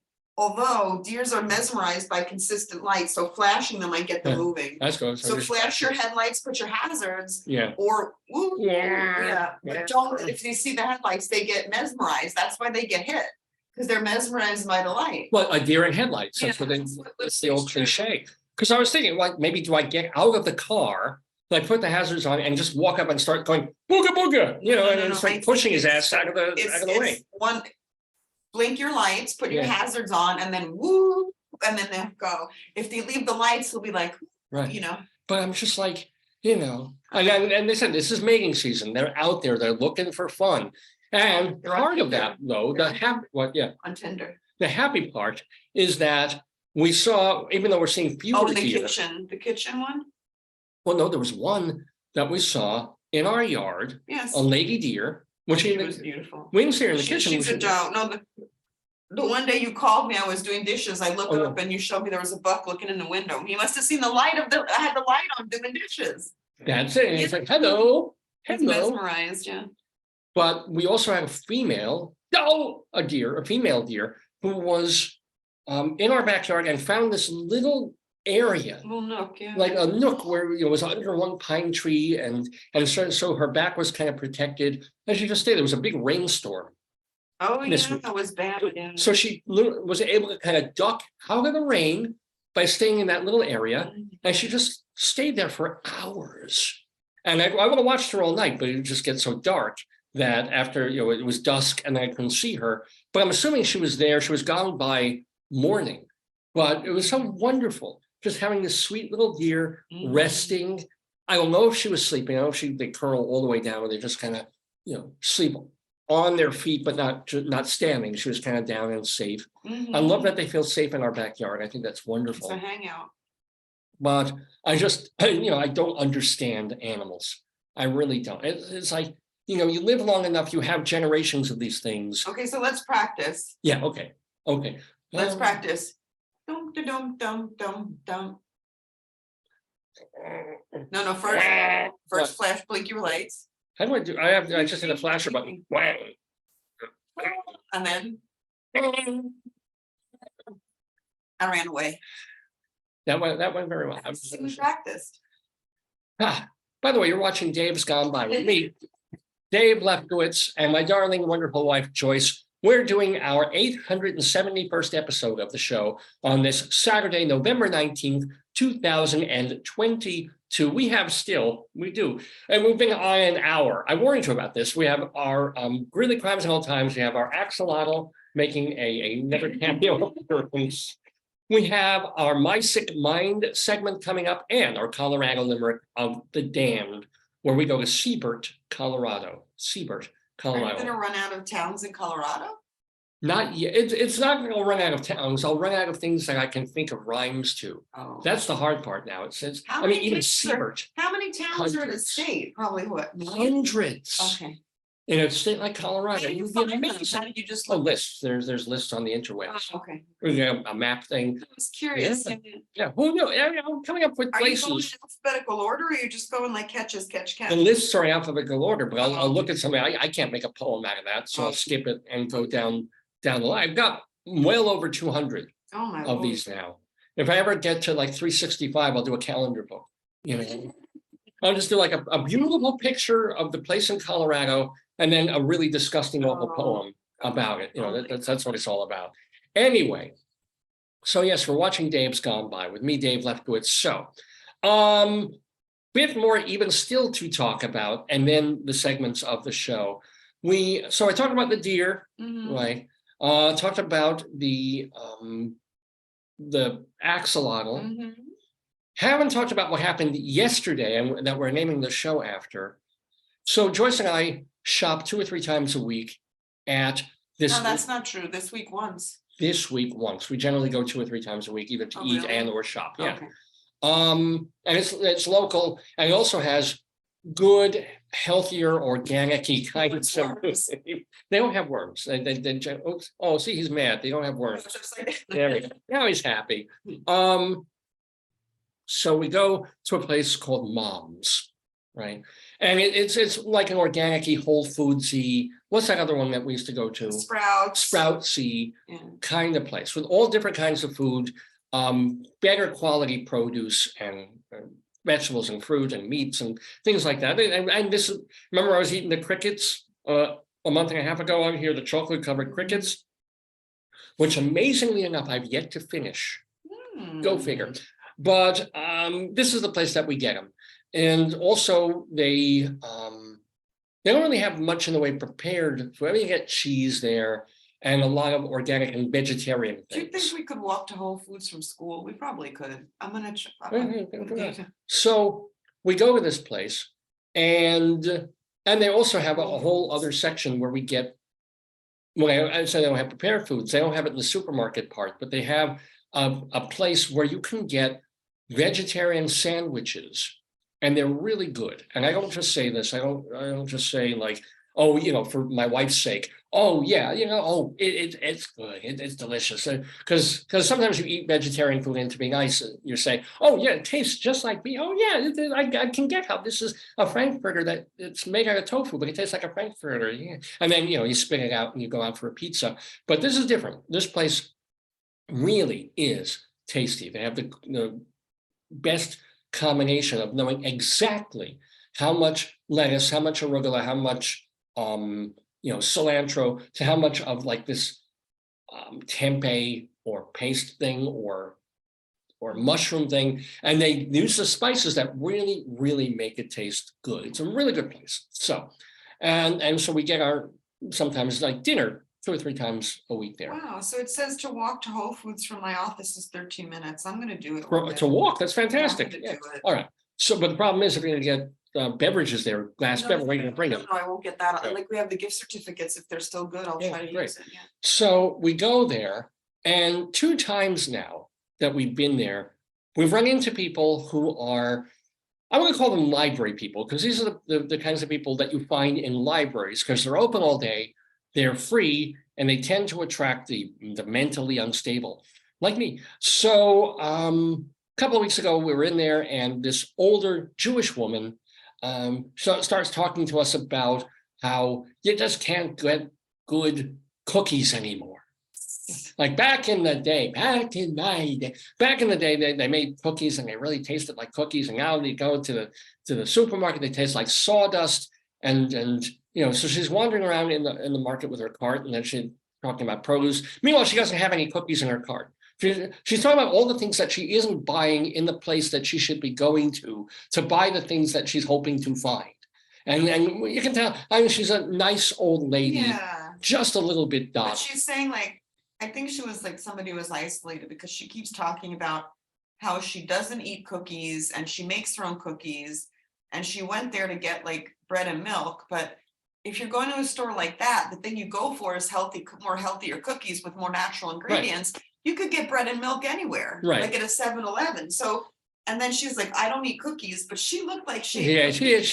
This one was I'm eating sure she had cookies. some cookies in her day. I mean, Yeah. we all had Oh, cookies yeah. in our day, you know? But that was fine. A very charming lady on the line. It was like, okay, fine. Yesterday, yesterday we're at Mom's doing our weekly shopping. Well, I got out late from school, so we divided. So I was trying to get some stuff. You were getting some stuff. Yes, That's what yes. the problem, I think, was. I was like, well, okay. So Joyce sends me, she's like, I need my unsalted corn chips because we have hummus. Oh, I forgot to get hummus. That's what I forgot. Hummus you can get anywhere. Yeah. So we get unsalted corn chips. Oh, or she sends me to the aisle to get those things. And she goes off to go looking at other stuff. And I'm there, you know, looking around for the bag because they have a lot of, for some reason they have a ton of corn chips there in this supermarket. Now But look, this one is this one's what? Every advertisement's coming up as Squishables, yeah. Mm. I'm looking for the unsalted ones because it's actually very hard to find in any other supermarket. I don't know why. Because people like salt. Well, yeah, people do love salt, but you would figure. I think a lot of people have a lot of people should avoid salt, but I don't know why they don't do that. Or lower salted with it there, but Mom's has one. I would say a bigger bag of it, but okay. So I'm looking around on the shelf for it, and then I realized that this middle-aged to older woman standing there is kind of trying to address me, and she's like, "I need a can of peas. I can't find a can of peas." And I'm like, all right. Okay. And I want, you know, the humanitarian in me is like, let me help this woman. Because, you know, the store is a little bit confusing sometimes. It's got a lot of aisles. It's just not a tiny little place. Let me just. And it's a new place. I mean, she might be new there. Let me look down one aisle where I think maybe they have vegetables in can. They don't have a lot of canned stuff, but they have canned beans there. They might. I wonder. So I go across that and I take a glance because I'm not going to go really far out of my way for this woman who's obviously just a little bit off. She's trouble. And I go back and I'm like, no, it says, why can't I find a can of peas? And I'm like, I don't know, ma'am. I don't work here. Yeah, and you know, you said that. Yes, I don't work here. I'm shopping. You know, my wife has the cart. I'm just standing here. My wife has the cart. Looking for, I can tell. My wife has the cart. I don't. Looking for, you know, I was like, and then that's when it becomes apparent that she's not just a little bit off, that she's out and out batshit crazy. She's like, I have the money for the bus, but what I need is money for a can of peas. Oh, maybe she wanted money. Yeah, and I was like, there's no effing way I'm giving this woman money, you know. And then the evil part of me takes over because I know she's mad. I know she's causing a scene. The spirit leaves the body, right? The spirit enters the body. So now I'm like, okay, let me fuck with her a little. So and I was about to be like, you know, there's an appetizing department and they may have canapes, which are very tasty. You said that? I don't know if I said it or I was about to say it. You say canapé. I was like, perhaps they would like canapes. I did tell her, I did say that, you know, there's a department over there, the frozen department. You can get a bag of frozen peas. This will be probably even better. And she's, I don't know even what she responded to that. Because I guess can of peas are easier. You just dump them in a thing and nuke them, which you can also do with frozen peas. The reason they prefer frozen there over canned is because most canned products have a lot of sugar or salt to keep them stable. Sure. But if you get frozen stuff, you could just flash freeze peas without any salt and stick, you know, which is what they do. Yeah, but with her, she wanted a can of peas. She didn't want can of peas. She wanted money for it. She wanted someone to, well, all right. And, you know, she's standing there. She's got like the weird, like half shaved eyebrow things and like teeth. Two of her teeth were like half gone. Like not the whole tooth. It wasn't like she was missing teeth. She was missing like half teeth. See, you know, there should be like some psych intervention where you can call and get help. No, but that's what I'm saying. Like, that's what we need, not like police or something. What you need is somebody who could help the lady. You know, well, some guy there, I don't know if he was a worker or He just a was. nice guy. The tall guy was a worker. Well, there was a young tall guy with glasses, and there was an older tall guy with glasses who seemed to be helping her. Was that the person who went and took her through the aisle? Yeah, I think they both were. I think one was the manager. We never see them, but yeah. And he was standing there, kind of watching me interact. And I think he saw that I was going to start messing with her, and he was like, there's a restaurant, he said, where you can get peas right across there. What if I buy you peas at the restaurant? Or something like that, he said, which was even weirder than the shit I was telling her. Yeah, that's weird. Like, why would you tell somebody? Like, that's even worse. I would say to her, like, if you need money for the bus, I'll give you bus fare. But we're not going to give you, we can't give you food. You know, the policy is we're going to give you bus fare. Except someone, I don't know if it was the same guy or someone walked her up through the aisle, and what did they give her register. I imagine maybe they found a can of peas and gave her a can of, he probably bought for, well, at that was like $3 for a can. Maybe because I saw it, and you kept, like, every time I wanted to, like, let's just go somewhere else because she's there, she's still there, and you're like, I'm gonna go here. I'm like, no, she's there. I'm not afraid of people. Right, and then we go, like, let's not check out yet. Let's just go look at the frozen stuff, because she's literally there at the checkout aisle. They're like, no, I want to check out. Yeah, but I didn't want her to see me and engage with me again. I didn't know she'd engage with you then. You didn't tell me. Of course I didn't get you. Heard me. I didn't hear you. I just heard her yelling for peas. I didn't hear you. You didn't hear me have this whole interaction with her? When I heard, I thought, who is the ding dong who would talk to somebody who's having a mental crisis? That's what I thought. Yeah. But she started with me. David, it's like saying somebody who's not in their right mind started with you. You're the capable adult in that situation. Am I? You're supposed to be the capable adult. But I'm afraid to turn my back on a lunatic. You don't know. I think what you should have done is just walked away. Well, yeah, honestly, yes. Honestly. Let's practice. I need a can of beans. So, Deaf in this here. Sorry. Yes, bye. Yeah. Yes, yeah. Good. That's good. But Megan, if they follow, well, I don't know if she would have followed. I think she would have followed. You say Joyce, and I'll come over. Why would I bring you into a potentially dangerous situation? Because I would be like, I would look, see you, and then get help. Oh, maybe, yeah. Yes. Because for you looking at her, you kind of went all the way. I said, oh, she's old and crazy. You're like, no, she's psychotic. I think that was just some kind of, yeah. But she's still in reality. When I think of psychosis, it's like, no, reality's gone. Psychosis is like altered reality. So. Oh, altered, yeah, okay. And then at the end, she yelled out, "I hope the Ravens lose." Was she wearing a Raven shirt? Yeah, somebody must have said, "Oh, I like your jacket," to try to like dissuade her. Yeah. But and then she's like, "I hope the Ravens lose." I'm like, okay. Yeah, no, she was out of her freaking mind. Yeah, and of course, it's a quote, Max Bialystock and the producers. They find me. How do they find me? But she found me, and so we've named this episode "Canapes" with an exclamation point. That episode 871 of Dave's Gone By is called Canapes. But if you think about it, yeah. If you do want vegetables, Mom's is the place to go. It is, but not for canned vegetables, which probably have a ton of salt that she wants. There's no supermarket there. She could go across. There's a Chinese food restaurant and there's a Mexican restaurant. Well, there's like a bagel place. If she does like the deer and she crosses over the highway, there's the Aldi's is right there. Oh, and it's affordable. Yeah, much more. If she went to the Aldi, she could have gotten what exactly. She should have gotten like an 89-cent canapes. Tell her go to Aldi. Yeah. I think I also said, they might have a can of yams if we like that. Because I would just tussle with, for me, that's comedy. For me, and I know it's cruel, but. No, but it's also problematic when somebody's not in reality because you don't know what they'll do. True. I told you when I was an intern. Yeah. I worked in homeless shelters for women. Family shelters and homeless shelters. And, it was fine, right? Everyone was fine.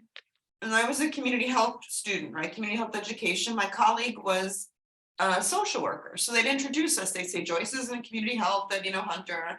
and this is so-and-so, and she's a social work student and blah, blah, blah. Yeah. And the woman got up and just went crazy. Oh. She must have had a bad experience with a social worker, and she's like, you get out, and she's yelling. So we both were like, what? Whoa. Never happened. She wanted my colleague, who was called Lavinia, to get out. Oh, this is long, Yeah. a long time ago. And she wanted her to leave because she's like, I hate social workers because who knows what happened. And then Wow. I looked at my colleague and I was like, I think you better go. I'll take the group, like, what you do is you diffuse a situation. So, well, but the thing is, what do you need to diffuse that situation?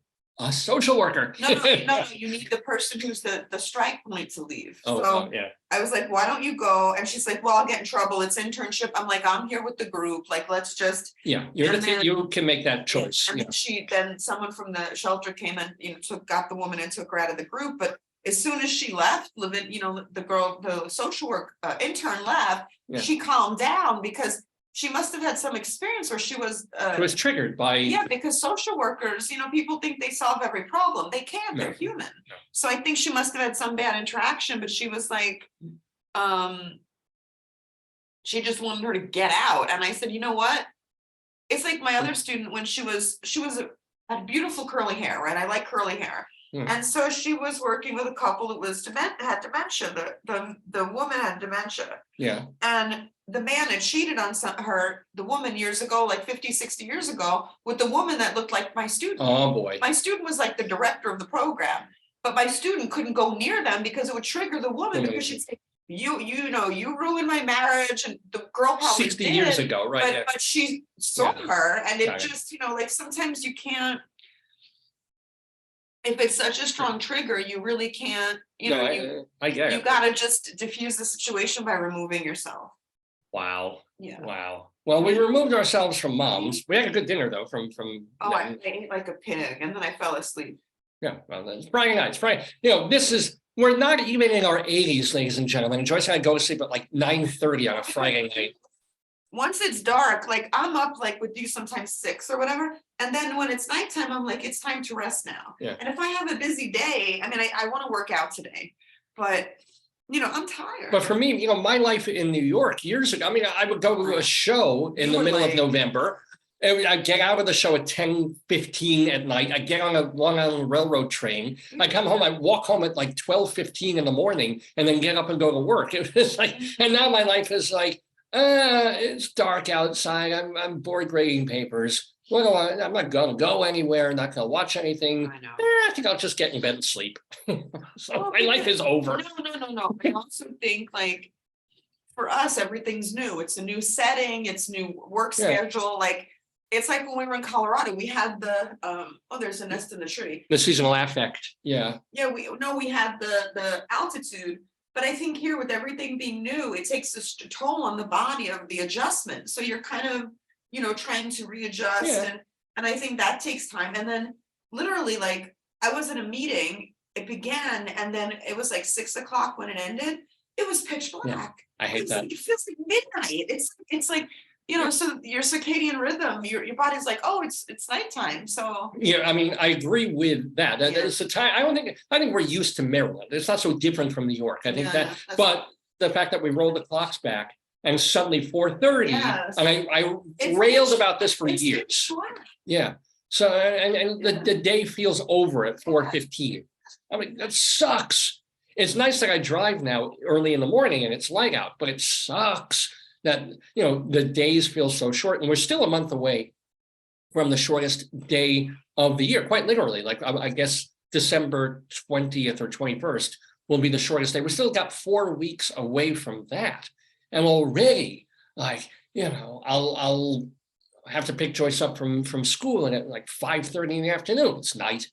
It's dark night, and I'm driving with and kind of still sort of sucks. And I hope that eventually they do overall do away with daylight savings. I think it's ridiculous. Anyway, it's almost 10:30 in the morning Eastern time here in the Daverhood on Dave's Gone By. We've got Greeley. We haven't done any segments yet. Literally, we have not done a segment yet. Greeley Crimes and Old Times coming up. Colorado Limerick of the Damned, where we go to Seibert, Colorado. What was that, babe? What? No, he's like a deer. Dum, dum, dum, dum. Actually, he can stay. See, potatoes will not cross in front of a car. That much they know they got mashed. I have to look, I'm gonna look up on your phone, because I want to exercise, but if we exercise at night, what's the negative output, you know? Is there a negative to exercising It's to anytime? keep you awake. Oh, no, I think good exercise and then you take a half hour, it should tire you out. It says, okay, What does it say? it said, this is Harvard, so you know, I gotta go back, sorry. Well, you know what? They're not even ranked by US News and World Report anymore, so they must have gone way down the It chain. said they found that not only did evening exercise not affect sleep, it helped people fall asleep faster and spend more time in deep sleep. I'll exercise tonight. Fine. However, those who did high intensity, so that's not okay. Yeah. I'm not gonna do high intensity, but I'm gonna do the weights, maybe 8 pound, I'll go a little, Yeah. That's good, okay, great. Okay. So I have one other story to tell before we get to our actual segments of the program. So this week, I don't want to, especially under time pressure, I don't want to drive to the city. I don't want to drive to Baltimore. I don't go on highways. I don't like highway. I'm a little scared of them. Basically, on the highway is fine, but getting on and off ramps and the exit. So we had to go to Baltimore proper early in the morning, early this week. So we get an Uber. And we go in, and it's fine. It's not particularly expensive to go from where we live to Baltimore, especially for two people. It's worth it. You know, you get in there, you go. Do you need anything? No, Do you want anything? Want me to make you any drink or anything? No, I'm still. And the tea is yummy. Thank you. Okay. So we get in there and we do what we got to do, and I'm also acting. Oh, hey, Pooey. Hi, Pooey. So, and then we call an Uber to go back. And if I tell you, like we're waiting just like 5 minutes for the Uber to get out of this place, and we're seeing other cars and other things, and then a smell hits me, and I see, oh, there's like a white Toyota thing, and he's coming around the thing, and I'm like, what's that smell? But we get in to the Uber to take us back home, and you know, we get into open the car, and I don't know whether it was the car deodorizer, like those leafy things that they have, or those airwicky things, or if it was the guy's cologne of the driver of the Uber. But it was just like, oh, you know, it's like, ooh, just like you're in it. It's like stuck in an elevator with some woman who douses herself with perfume, and you're just stuck there until the damn doors open.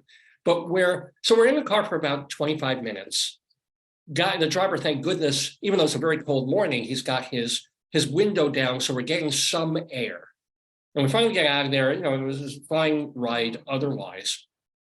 And then get home, and I realize that my jacket, my shirt, my pants are just like, you know, and the smell of it is like this weird grape soda-y air freshener cologne-y smell.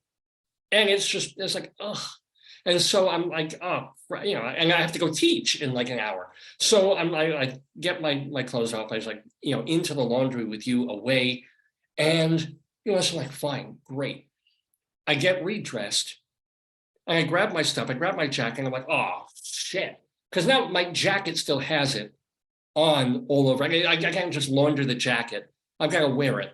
And then, you know, I throw on my knapsack. I go, you know, I'm teaching. I'm really, as I'm standing in class, as I'm standing by the computer, right? And I was, what the, you know, why? And I realized my jacket is there, and my knapsack is there. And every time I walk, you know, if I walk away, I go towards the screen, or I go wandering around the kids and the seats, no problem. I go back to where the computer is, where my bag is, where my jacket is, and I feel like I'm back in the fucking Uber, because it's just, there's a smell now that this driver has transferred to me, and everything I own is now clinging to everything. So I come home after teaching, and the first thing is I hang my jacket outside. I literally put it on the doorknob outside so that it's going to air out. And then, because apparently fabric. You know what did it? What? I Lysol. When I came in, you were gone that day. you left and I knew you were gonna be out until like, it was your Wednesday, so it's your Yeah. busy day. Yeah. So I was like, you know what, I'm just gonna get the Lysol, and I went in, I sprayed everything with Lysol, that's what did it. Yeah, I think, no, it did some of it. The room is okay. Yeah. The room is all What's right. so bad? My bag, Oh, really? my knapsack, which is part, it's not felt. What do they make? It's like like canvasy, almost a corduroy. corduroy It's like a canvasy. felty yeah. a bag that I love, a bag that has been like a real warhorse, wonderful JanSport bag that I've been using every day and has been really holding up. But now I open the bag because I had the bag in the Uber, not in the trunk or anything, but just on the floor by my feet. And I wonder if this idiot maybe spilled like cologne on the bottom of the floor and it just went into the bottom of my bag, which is suede, the bottom of the, Yeah. So literally to this day, it's now 6 days later, 5 days later, I open the bag, I open my knapsack, I put my nose in, I'm like, oh, Jesus Christ. And because, plastic doesn't really take it. If I have plastic bags and plastic folders in there, nothing. But anything like paper or anything like fabricy. So this is how when they used to use scented paper and women used to like love them. So now I open like the files for my classes and I smell this motherfucker's Uber. And so I open the thing open, I've got a grade, I've got to do attendance sheets. We leave them out and I'll spray everything with a little Lysol. Oh, no, because then it's going to smell like that floral Lysol thing. If you get the regular Lysol, maybe. Why don't you get it? We can Yeah. And what I did was, what really worked is the baby wipe, so I could do that too. But I've literally, every night now, I open my bag up completely. I put it near the door. My next thing is going to literally leave the bag outside on a non-rainy night, which is tough to find in Baltimore. But I open, just open it up and let the fabric, let the suede air, open all the folders and just get the stank out. Now it's gotten better. Okay, as it has kind of, and my jacket, you can barely even, thank goodness, smell it anymore. I imagine I can put my jacket in the washing machine, can't I? I imagine it's launderable. I think you can dry it or something because of the filling, but you can do something. But so the jacket's okay. I never want to smell this smell again. I don't want to even faint in my knapsack. I want to be able to open my knapsack and just inhale fabric, paper, pens. Of course. I don't want to smell like an Uber. like an Uber driven by a guy who has lost all his olfactory capacities and thinks that, if he fills this with scent, he'll be able to smell a little bit. So it's awful.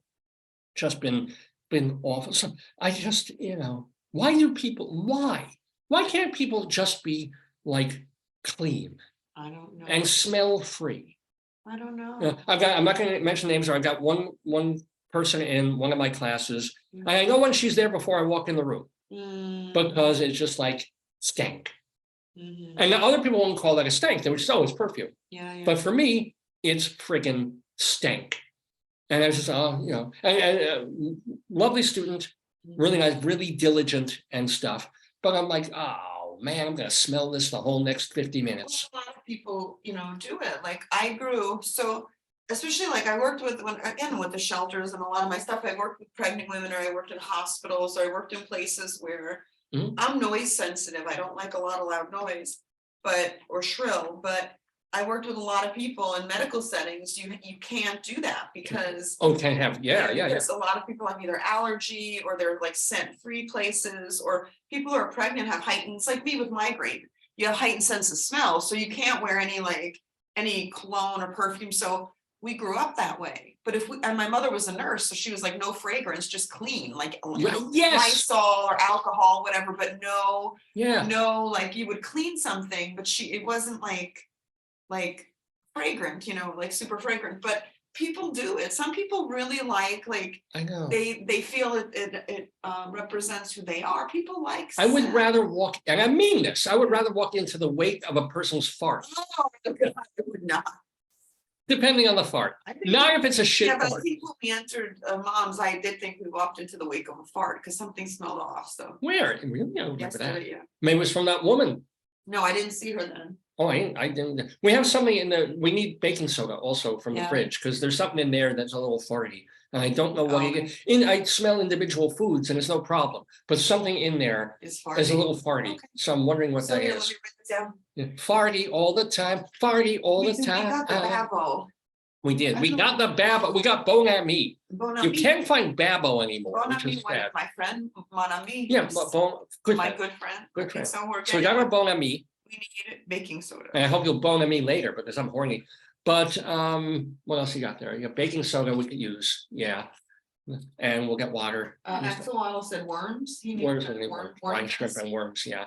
So it is. He said he's getting skinny. He needs worms or he doesn't like the chocolate covered crickets. He said it gives him agita. Oh, doesn't, oh, man, yeah. Didn't know that an axolotl would know the word agita. They do. Axolotl. Apparently they're very fluent. Yeah. Anyway, let's now finally get to the segments of this episode of Dave's Gone By on this November 19th. So we have some stuff to do. Our Colorado Limerick of the Damned, our My Sick Mind segment. But first, my sick mind. But you know what? I'm feeling like a criminal Oh boy. to Like Fiona Apple? yes, that's true. I'm I'm down with Fiona Apple to the core, quite honestly, because she has great appeal. Oh, that's cute. Ha!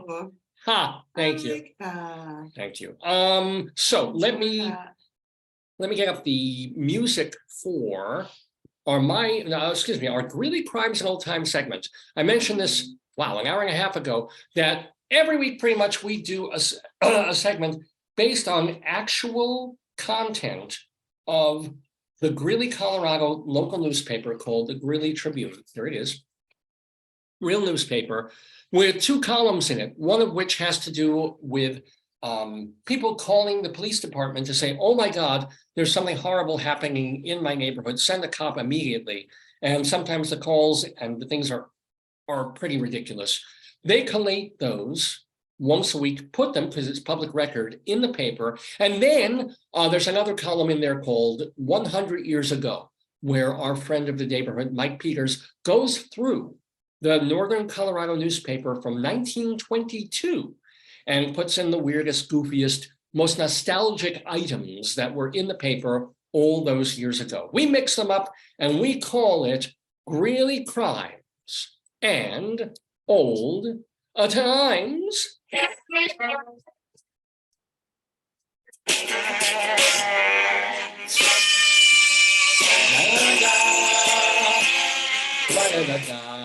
Oh, that was bad. I was trying to go through the segment so fast that I blew my nose and blew my ear out. Oh, don't- And that's my good ear. And one nurse told me you'd never do that on a plane. It's bad for your equilibrium. Don't do that. I don't take Librium. I should probably. David, I'm gonna give me that thing I want to write down. I gotta buy a new moleskin calendar Oh, yeah.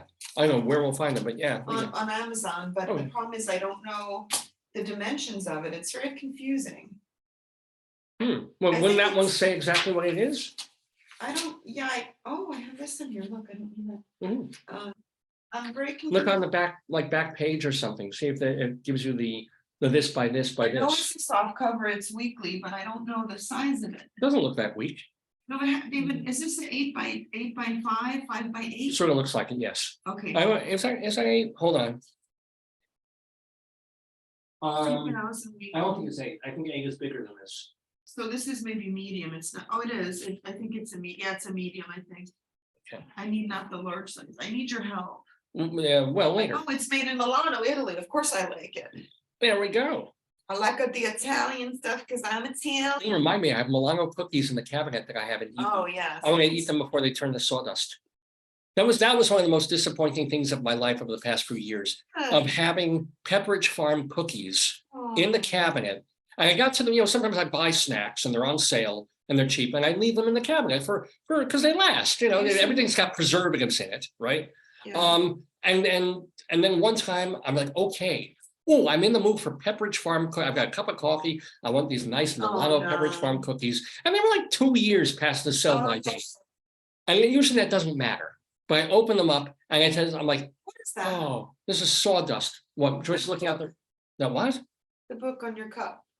We forgot to talk about this one. This will be before the end of the show. Remember this? Oh, Let's save this for the finale. Yeah. There's a nest in that tree, David. Yeah. Okay. Good. I just saw it. Yeah. Well, you probably didn't see it when there were leaves on the Yeah. tree, and now that they're all, you can just see the nest. Anyway, Greeley crimes and old times. This is, well, a mix of the criminal. Oh, and the our noisemakers should be in that drawer right there. Either the second drawer, second drawer. There they are. So you can grab, if we have any working noisemakers, there, yeah, that one works. Yeah, all right. See this one? That one needs, oh, he needs some help. I'm gonna have to bring that to batteries and bulbs or something. Yeah. All right. Are you ready for some crime? Yes, I was born ready for crime. Born ready. Here we go. A woman on 13th Street. This is happening a week or 2 or 3 ago in Greeley, Colorado. A woman on 13th Street said a man with, quote, a freaky smile creeped her out by always following her to work. Yeah, I know that is a little every day. That's scary. Yeah, I'm sorry. It's sort of scary. I mean, once in a while, you'd think, okay, we have the same routine. Like I see the same people. You know, when you're going to school, I pass the same people. It's like routine. Yeah, if you're on the same railroad train, yeah, but when you see them every day following you. But also, what is a freaky smile? I mean, a smile like, yeah, and a straight smile like my freaky smile. Yeah, I think it's like the plague doctor we saw. Oh man, a caller in Greeley. There's a let me grab this. A caller in Greeley said a neighbor kid wearing all green pointed at the house before repeatedly throwing his ball at it. Isn't that called sports? I don't know. Maybe it's like Babe Ruth. I'm saying I'm going to hit the home run right over that. Yeah, over that wall right there. The kid is like, okay, I know where I want the ball to go. I'm projecting. I'll do the side of that house. A caller on 14th Street. Oh, I thought 8th and 8th. I got no. Remember, she's calling the cops. Yeah. She's calling the police. Of course, yeah. Caller on 14th Street needed help getting a bird out of the fireplace due to being, quote, fearful of birds. I love that. Like, it's nice. It's like, I need you to help. I would call the fire department because they're more hunkier and they'll come and they'll, what about who are the, not the ASPCA, what are the people? By the time they come, that bird will be 90. So I would call like the fire people. Yeah. And I would also ask, like, I would just say, like, I have a bird phobia. Maybe she should call her psychiatrist because if she has a bird phobia, she needs to work it out, but they're not going to go quicker because you have a fear of birds. Saying that, yeah. My one aunt, when I lived with my aunt in Island Park, she had raccoons. We didn't know, but they were raccoons or squirrels in the attic. And you would hear them running. That was scary. Whom do you call? I mean, that's the thing. You can't deal with that yourself. That's different. Yeah. But a bird in the fireplace, like, yeah, I think you can, I mean, if it was an ostrich, no, I would probably need some help. Like I don't know why. Yeah. It'd be cool to have an ostrich in the fireplace. Maybe it was like one of her family members just playing a mean trick because they know she has bird phobia. Oh, that'd be cool. I bet you. Now, a caller on State Farm Road. Gee, I don't know what business is there.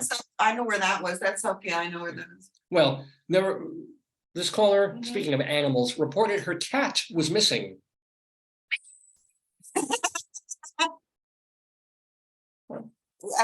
From State Farm? State Farm Road. Oh, okay. Living on. I guess there's people living on there. Okay. But she said she thought a raccoon came through her broken window and ate the cat. No, that's that could happen. True. Because one of the student, but one of my students lived out in the country. Now she's in Denver, but she bought this house way out in the country because she loved the being in nature. And one day she let the cat out and she saw like a hawk or some fox. Oh. So then she would go out with the cat and watch it because the cat was an outdoor cat. And then when she got a kitten, who was very cute. No, she kept him in. Oh yeah, she kept him in because she was like, this kitten would And apparently a lot of kittens do this. I don't know a lot about cats. When she first got the kitten, he was so cute. She called him the redhead from Harry Potter. Oh, yeah. Weasley? Ron Weasley, yeah. Ron, so very cute. He was red, very cute, like a Cheshire cat, but he would sleep in the litter box. So we thought, yeah, he's not the brightest one to leave out in the yard alone. So yeah, she would watch the other one. But I know another student was a PT, a physical therapist, and she said, don't leave your animals out alone. Yeah, well, yeah. And she said many cats would go missing because animals would take them into the woods. You still got me on the sleeps in his own litter. He does. And apparently they do that because it's comfort, I They guess. smell their own doo-doo or pee-pees. I said to her, especially that one, I wouldn't leave out. No. Although probably the smell of him would. But it was so cute. He was like a tiny ball of fur. I know. Well, no, when I saw the fox today, I was like, I hope there's no bunnies around. Yeah, no, yesterday when I was talking to Thursday. Yeah, Thursday I was on the phone on video with my RA. Yeah. And I looked out, there was a bunny like going spastic. Maybe the fox was there because he was like, running. Well, if a fox was there and you were a bunny, would you go spastic running around like, hi? I go sleep in my shit hutch. Maybe because these are the types of bunnies we have in our yard. Yes. It makes sense. Yes. Oh my God. I'm gonna look and see if they have a pet thing at the pet store. Oh, today. That's right. We could go after the show. Yeah, but I don't, you have to look. Yeah. Oh, wait, I don't want that. Because we'll be across the street if we're going to the Walgreens and stuff. Yeah. No, but I'm making a mistake because you have to, the man said you have to look on the Facebook. All right, look on the Facebook. Okay, I'm looking on the book of the face. I'm looking on the Facebook. And then they list, usually they have kitten ones. I think they're easier to. Yeah, kitten. I don't know how to find I want pussy, but I never want a kitten. I don't know how to find it. Okay. And more. I might have to call them probably. I'm looking for their Facebook. Oh, here it is. Okay. You look, honey. Okay. Okay. Well, no, I'm gonna go and do some old time stuff. Okay, I'm ready. So we heard some modern crime things that happened very recently. What is that? What is that? It's a banana, a hot dog, and a corn. Why? This is photos with Santa. I'm looking. Oh yeah, no, we're not taking that. Paws and claws. That's cute though. Are they mentioning any? Maybe we can just go there and see. It says Saturday, November 19th at 11. It's cat adoptions at the Antietam Humane Society. That's not a Antietam. No, that's Virginia. Too far. That's too far. Yeah. True Rescue, Timonium, but that's just call them. But True Rescue. I have to look on the site. They have a shepherd with a crooked ear that I love. He looks so cute. A crooked ear? Because his ear's like, Yeah. Could be deaf. He'd be like, Mike. Mark your calendars, November 29th. Oh, look at him. Well, let's take him. Yeah. We could take Fluffles. Let's take that Fluffles. Cute. Where's he from? He's from. We're looking at stray dog things or adoptable dogs here. That was cute. He's cute. I don't know. That one's cute. Mobile upload. And I did eat at a Vietnamese restaurant yesterday. So if we don't like him, we have options. I don't know. Anywho, all right. So old times. By the way, I don't this is from 100 years ago, but I know you've been worried still about this. Mm-hmm. The quote unquote mystery snake. Oh wait, no, wait. No, that's not. Yeah. Oh wait, someone got excited. He heard snake, which is close to a worm. This is Tom going.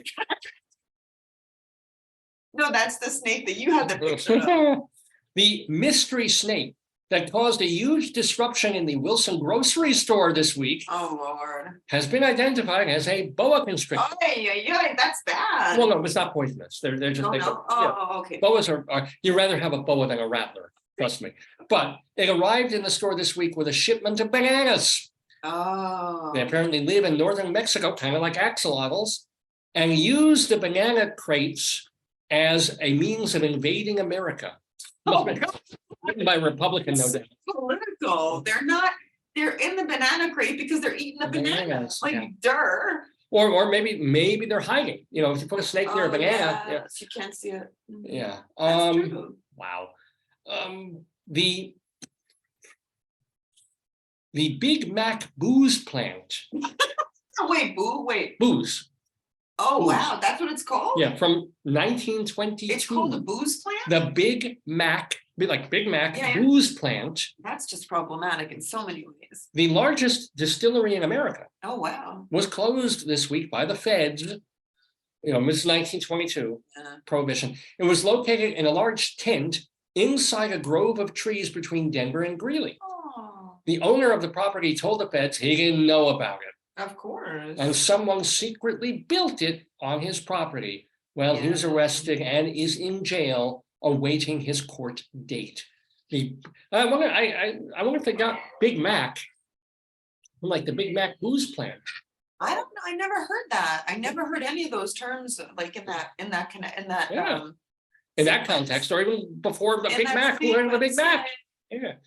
I thought a Big Mac is like a truck driver, like a Big Mac would eat something like it's a big sandwich for a big man or woman. We have a thing. Oh my God, oh my God, I can't believe this has happened. Ladies and gentlemen, one of the towns in Colorado is called Fort Lupton. And we have a Lupton alert. Oh my God! Lupton.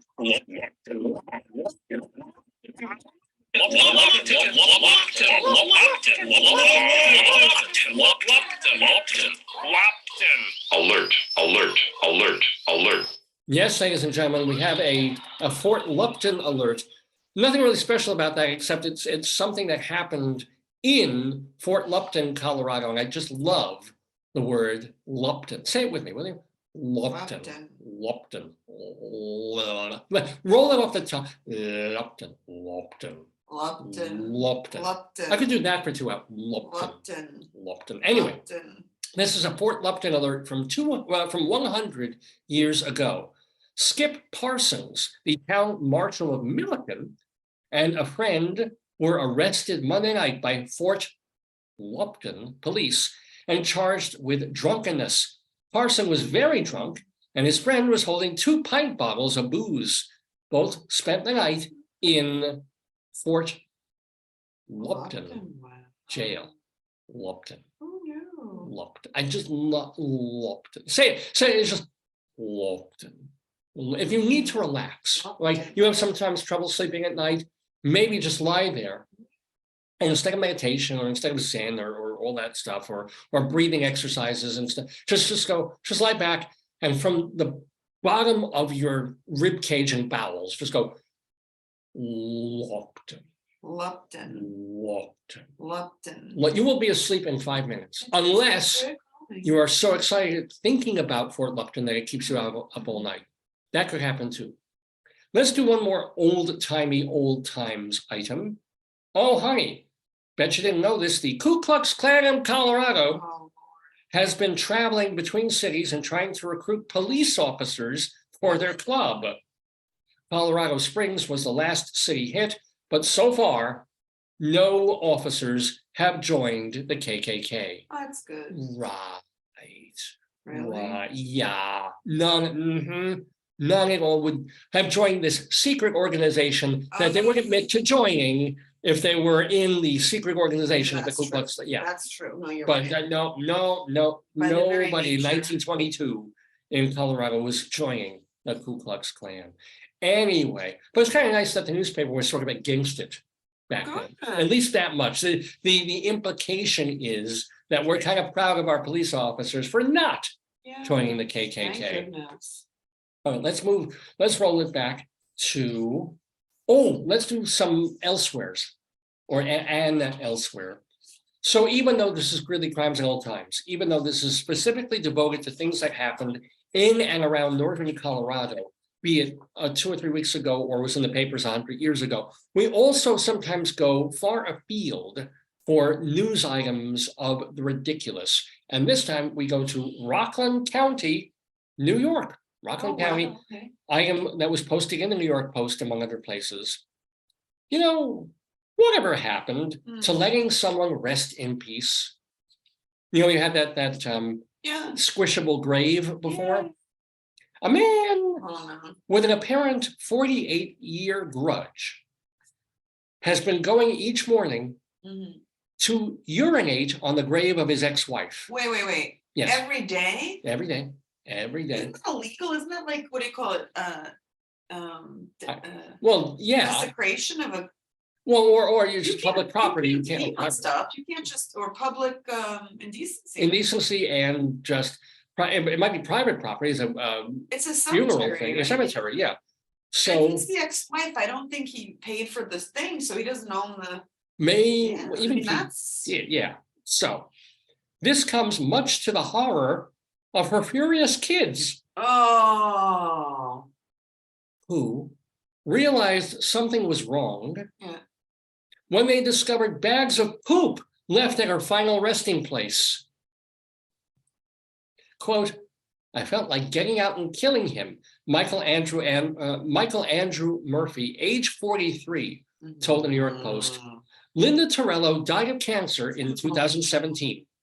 She is buried just over the state line in a cemetery at Tappan Reformed Church in Orangetown, New York. Mhm. Michael Murphy and his sister first noticed a plastic bag of poop at their mother's grave in April. Well, they thought a dog walker left it there by mistake. Of course, yeah. But then it happened again. The siblings called the cops, and they also got permission from the cemetery manager to put a cameras camera. in the trees. That's smart. Yeah. That's very smart. But that's smart because if you don't know what's happening, you can. That's smart. That is smart. Well, yeah. I guess the cemetery people don't want that either, so they would Mhm. oblige. Certainly bags of poop, what they But discovered. also, they don't want people walking the dogs and leaving that if that's the case either. So Yeah. Mhm. Now, what they discovered was that almost every morning, Yeah. the man Yeah. who was married to Linda in the Oh 1970s my God. would drive to the That's cemetery. thunder. Wow, it's public grave. Mhm. Maybe he went to the funeral. I mean, you Oh, would have God. known if your ex-wife died. He would drive to the cemetery with his current wife. Oh no. That's so wrong. Now, the problem is the camera footage from the trees Mhm. was too blurry to see anything. But then how do they know it's him? So the brother and sister got up early, drove to the cemetery, put a smartphone on a nearby tombstone, and then hid behind the shed. This sounds so wrong. All of it. Why don't they just hire a private investigator? Well, you want to, it's a little cheaper to go drive it. It's worth it. They'll Yeah. get better images, right? The video seems to show a man Oh. getting to the cemetery nearly every morning Oh, between 6:14 and 6:18 a.m., oh my Lord. walking to his ex-grave's wife and peeing on it. Ex-wife's grave. I'm sorry, ex-wife's grave, excuse me, and peeing on it. The wife, now the current wife's in the car. Yeah, she had a car. She was, well, he has to pee. He's driving her to work. He has a weak bladder. Says Michael Andrew Murphy, the son, quote, I can't get my wife to go out to dinner, but this guy gets his wife to go along with him. This is wonderful. I can't get my wife to go out to dinner, but this guy gets his wife to go along with him to desecrate my mom's remains every morning. Yeah, that's so weird. Well, when they say many happy remains of the day, Mm-mm. Murphy claims he's gone to the cops at least 3 times, but they refuse to let him speak to a detective. When the New York He Post, needs a private investigator. yeah. Well, the Post contacted Orangetown Police. The captain there said she's not in on weekends. Oh, that they have a coverage. Like, David, they have coverage. So if you're not in, somebody else is in. You know that. Like, what, you can't find a captain. No, that's not true. Everybody has to have somebody cover them. That's the nature of the, That's a little whatever. Now, the perpetrator, who, as of this writing, has not been named because he has not yet been charged, Mhm. did not return calls to the paper. Says Murphy, quote, he could have been peeing out there for 5 years and That's we wouldn't so have known it. weird. So Yeah. then how did they? This is what I He don't found get. poop bags, yeah. Okay, so Yeah. because of my profession, but also with a lot of people dying, there are always grave diggers. There's in a cemetery, there's always somebody mowing the lawn, there's always families visiting. Like, these are places that have high, maybe not at 6 in the morning, Maybe but they not have a at 6 in lot the of people. Yeah. Would somebody see that and wonder like what? Or maybe it's not so visible that So that's what he's doing. 'cause- Somebody is fully dressed, Yeah, standing by a oh, grave, they might think look it's like just they're a- praying. They might think, oh, it's a very devoted person, comes every Yeah. day. Yeah, he reaches in, he pulls out, Yeah. they might think it's flowers. Instead, he's pulling out some kind of root. Like this is. Do you want more tea? I'm cold, I'm gonna make tea. I haven't even finished mine, but Okay. go for it. And this is great. Can They I could go have been now? peeing there for Can I go now? Oh, yeah. I want to finish this little thing. He finished, he could have been peeing out there for 5 years and we wouldn't have known it, says the son. We only found out because of the feces. And I don't know if the man owns a dog or is shitting in the bag himself. or if somehow he's getting some dog shit. This son has thought about this a lot. He said, so there's bags of poop. Is he making them himself? Does he have a dog? Or is he renting a dog specifically in order to get dog shit? All I know is that he's using my mother's grave as his toilet every morning. All I can think of is the classic Clancy Brothers number. They're moving father's grave to build a sewer. And they're not even moving her. They're just using her as a sewer. Anyway, that's just a wonderful story. I should check if there's follow-up because I noted this down about 2-3 weeks ago. I imagine they figured out who the guy is now that the papers have gotten involved, charged him with something, and maybe there's a fine or a court case coming up, and we can hear more. I would love to know this guy's side of the story of how miserable this woman must have made him in 1974. That when she dies in 2018, he's like, oh yeah, I'm gonna I'm gonna get her back. I'm gonna make sure no flowers ever grow on this grave. Nuh-uh. Maybe a cat would want to sleep here if I pee enough around it, but it's like fabulous. Anyway, I'm Dave Lefkowitz, and you are watching the program Dave's Gone By, here with me and Axolotl. Potato is here somewhere too. Where's Potato? Potato's here. Potato and Axolotl are joining us, and we are in the middle of doing Greeley Crimes and Old Times live on this Saturday, November 19th, 2022, coming to you from the Daverhood in Northern Maryland. And my darling and adorable wife is grabbing herself another cup of hot tea while I continue sharing these wonders with you of Greeley crimes and old times. So let's go back to a couple of old times and a couple of crimes, and then we'll move on to the rest of the show. I want to let you know that this was in the newspapers back in 1922. 6 heads of lettuce have been sent by mail to a postmaster in Washington, D.C., who said he loved the Colorado product. The lettuce was sent by airplane and arrived 45 hours after it left Colorado.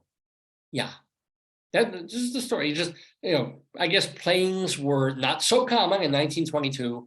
And, I think you could go by Amtrak from Washington, D.C. to Colorado in 45 hours. But back then, airplane ride, touchdown somewhere in Maryland, and then arrived, and he got 6 heads of lettuce in such a short amount of time. The things that guys will go through to get little head. Anyway, at the Empson warehouse on Sunday, a derailed train hit the building, causing the upper floor to collapse and dropping 14,000 cases. Oh, this is perfect. This is honey, you coming back? Yeah. This is, again. Wait, I thought of something we need, Lysol. The serendipity. No, this is the serendipity. What, honey? Of this item, which I wrote down for Greeley Old Times 2 weeks ago. Check this out. At the Empson warehouse on Sunday, a derailed train hit the building, causing the upper floor to collapse and dropping 14,000 cases of canned vegetables onto the lower floor. The owner said they were lucky it was a Sunday and no one was working, but the thing is, I have to imagine that among those 14,000 cases of canned vegetables, they had 1 or 2 cans of peas. She could have had a bunch of cans of Pace. Told that woman is there's a lot of food pantries, so she Oh, could have yeah. actually gone like Well, my, I wouldn't have known where to tell her to go, though. but their food pantries, like you could look it up. I saw one Mm. today, like you could just look up food pantry Hmm. and you could find like stuff to do. I was gonna buy you a pair of food panties. You know, they're edible and they'd be interesting. But anyway, moving I on. want to do picture bingo at Sweet Frog. What's Sweet Frog? I have no idea what sweet Look, is. can It we a do brewery? this? We could. Bring the kids, look at that, Oh, it's cute. but it's for kids. Only? Oh, and we missed it already. It's 11 to 12. It's happening now. Bring the kids in for some 3 games of bingo, and the Oh. prize for all will be a small plush of scoop or cookie. A what? I don't know what that is. Oh, I want this. I don't know what that is though. What is Sweet? I heard. Oh, Sweet Frog is a yogurt store. He's eating yogurt. Oh, we could go there. It's already happening. We missed it. We could end the Look show. what it says, because people $10 per person. Look what it says. This is not a drop-off event. Parents do not have to play, but they have to stay. Okay. Like, Yeah, leave your that'd be a kids. certain. It's like this is the version here of Chuck E. Cheese. Yeah. Like bring your child. The child has fun, and the parent just kind of sits around. Do children actually know how to play bingo? It's very simple. They do. Yeah. Everybody does. You just call a number, or probably with the kids, it's pictures. You say like Oh, the apple, and then they apple. Oh, It's very good. It's very good for memory. well, it's gambling. It's kind of. I don't know. No, everybody likes. I gotta go and Sweet Rock break Yeah, but picture think- bingo. You don't like yogurt. It's that nasty yogurt. It's You a don't want frozen. that. Well, it's frozen. You want frozen. You want actually. I want ice cream. Yeah. Well, I bought cheap ass ice cream yesterday at Lidl. You didn't buy the mochi ice cream. What's the ice cream we love? Oh, beetroot. Oh, but that's only Trader Joe's. Sweet. That's the other thing. We tried ube. It was very. We tried ube. Mhm. Trader Joe's has ice cream, some, and they also have this new ice cream that they've been trying out that's made of sweet yam called ube, and it's UBE, and it was good. It's coconutty. I don't usually like coconut. Aftertaste, but it was. But it's good. Oh my God. Was it dairy or was it dairy free? I think it's made of, it is cream, it's dairy, but it's Oh, flavored Yeah. like these special ube yams. Hmm. So I'm planning on bidding on some cases from eBay because I want to get some eBay ube. Okay. You know, I want you to get it for me Why? because I want you to obey when I say get the ube on eBay. Really? You Yeah. want me to obey? Yeah, if my dad were still alive, I'd have my Abba do it, and I'd say, Abba, get me the eBay ube, and obey. Oh, wow. Yeah. It's very complicated, honey. It's too complicated. I think they sell it from Addis Ababa. Oh, really? Addis Ababa? Addis Ababa. Addis Ababa ube. Yeah. Which you can still get on eBay. Really? What about Etsy? Etsy? Ube on Etsy? I'm not sure. You know what I like to do? Just after it clears my throat and my lips and makes some, then that's when I play my oboe. If you play oboe after eating ube that you get from eBay. That's too much. Okay, no Yeah. more rhyming. Go on. Honey, it's almost 11 o'clock. You said this would be like It's after a 11. brief show. and Yeah, it's right, over yeah. 2 hours. I'm just trying to do more of this ube thing. Where can I go with it? Maybe in Westminster Abbey. Oh, yeah. We have a Carmelite church just down the road. Yeah. If we can go to the Abbey and eat ube that we get from eBay, that you can obey and get, or that my Abba could. Maybe Yeah. not. Maybe in Addis Ababa. Here's the picture of a deer squatting and peeing here. Oh, here we go. Here we go. This is actually in our backyard. This was a couple of weeks ago. You can tell because it's still like summery looking, but here, there we go. There's no privacy, obviously. They couldn't have gone into the shed and then there. So one deer is like, oh man, he's crapping right in the middle of the yard. That's pee-pee. As he's being, you can see from the stance. Maybe he thinks he's peeing on the grave of another deer. Like, we don't know. He goes there every morning between 6:14 and That's the 6 a.m. problem. Did you catch the man? Well, why don't you look and see, What's it called? the guy's name was,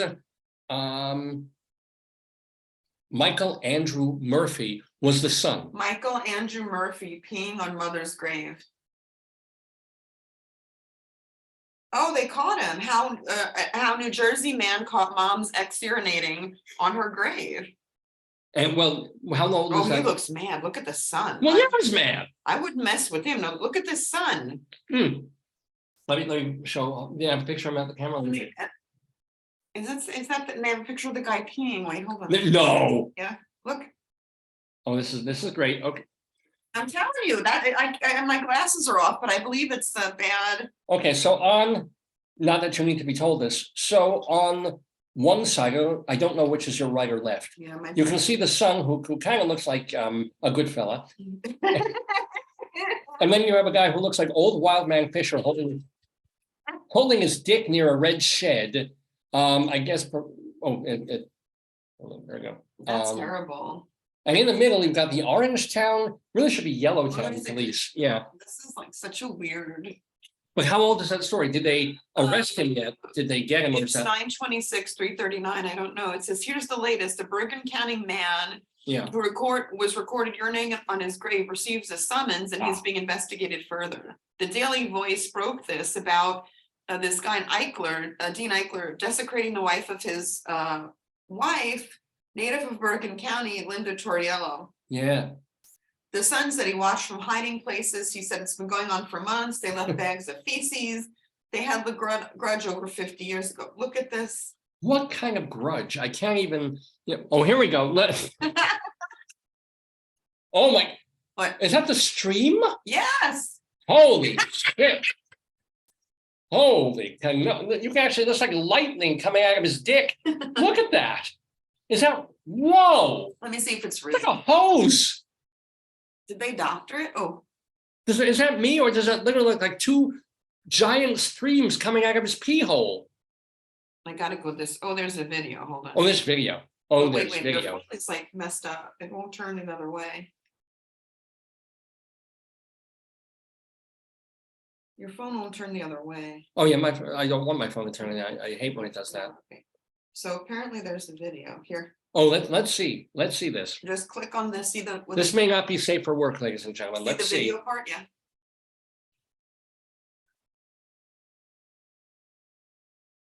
That doesn't look like a cemetery, though. There's a car showing up. Mm-hmm. Somebody's sort of sitting by a thing. It's really hard to tell what's going on. Okay. Oh, wait, there's a man. He's come. Oh dear. Oh, it's flowers. There's flowers by the grave. Mm-hmm. He's hitching up his trousies. Mm-mm. Okay, not safe for work, I guess. Here it comes. He's nice of him to angle. Let's see if we actually see the stream. Oh my God! Let me have it. Oh, hold on. He's still at it. Yeah. He probably drinks like 5 coffees in the morning just in order to do. Wow! Yeah. Wow! Let me have it. He's still at it. Oh, that's too much. Oh boy. Whoa. Yeah, he's got a good bladder for that guy. There we go. Oh, trickle, trickle. Zip it up. Okay. Yeah, he did not like his wife. That's like messed up. It's a pretty, and he's walking back to the car. It's a pretty cemetery. Yeah, it looks like just literally on a road. It's like by someone's I have a house. feeling it's like a small cemetery. It says, Yeah. Okay. It says the video shows him pulling onto the cemetery. It's a Reformed church. It's a tiny cemetery, and looks around, does his business. Then he ambles back to the SUV. He said the son doesn't know who made through watching that. It said the appearance, he received a summons and they're investigating. Well, yeah. Mm-hmm. Again, it's not about him and the ex-wife. It's just you can't go onto that property. She became pregnant with Renee, but denied responsibility, and he wasn't, I guess, a good parent, right? I guess not. I guess not. When I die, hon. His family also estranged him and his second wife. Whoa. Well, yeah. Well, yeah. But yeepers. Wow. Yeah. Yeah, none of them talked to him since 1976. I'm sure the feeling was mutual, obviously. It's only $250 in damages, but they're saying trespass because it's a private. Yeah. That's a private church. If you do it once and you can't hold it. Murphy said that they want them to play hazmat and remove all the decorations and clean everything up. He said It's a too hard to garden. sleep, yeah. It's a garden. Clean what up? No, I think she had like a headstone and the Oh, I see. If he's, yeah, I guess it wears away the acid. yeah. Yeah, this one, ooh, man. You know, how when I die, please don't pee on my grave. Newsweek picked it up. Well, yeah, it's a great story, but you can 5 poop on decades. Yeah, you can poop on my grave. I think poop would be cute. I think if you took down and you take a little dump on my grave and make flowers grow, I think it'd be kind of funny. You know, I was like, oh, here's that asshole again. You know, and then look up at you and then see your tushy. But I would not want.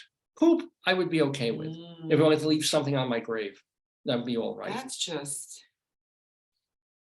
If I know you don't want to be buried, I know you want to be cremated and stuff, but if you had a grave, what would you want me to leave on it?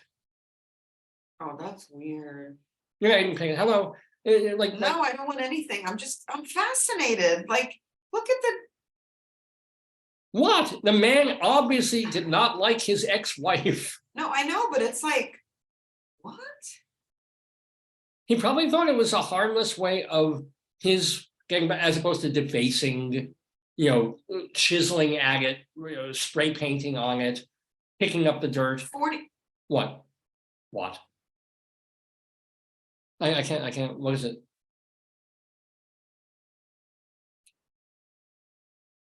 Wait a minute. That's something different. That's something different. Honey? Oh, no. I don't know if I can put this on No, the air. you can't. There are a bunch of people, I guess it's a thing. There's a thing of people taking a crap on graves. Or making pee-pee. Did you know this was a thing? No, I didn't know Okay, this was a This thing. was a thing. I had no idea. You know, we have a cemetery like a quarter mile away. No, that's the first responders. I'm not gonna go in there. Well, you know, if they're so good at responding, they stop me. They're like, okay. That's so weird. I Yeah. never knew that was a thing. Who knew this was a thing? Who goes to cemeteries like, I think I know what I'll do today. It's like Most people don't even honor the dead, so to do something like that. no, usually I'm often surprised when I pass by these big cemeteries and there's fresh flowers where it isn't just a cemetery doing something, but people physically yeah. go and put for people who've been dead for like decades and shit. I think that's great. I mean, it's a waste of money, but it looks nice. It's great. You know, I get that. I do get that, but I don't know. I didn't know this was a whole like industry of like cottage industry. You know what you could do? I mean, I pee a lot. You know, I do pee freely. Maybe Yeah. I have a output of some way to. You know what you could do for me?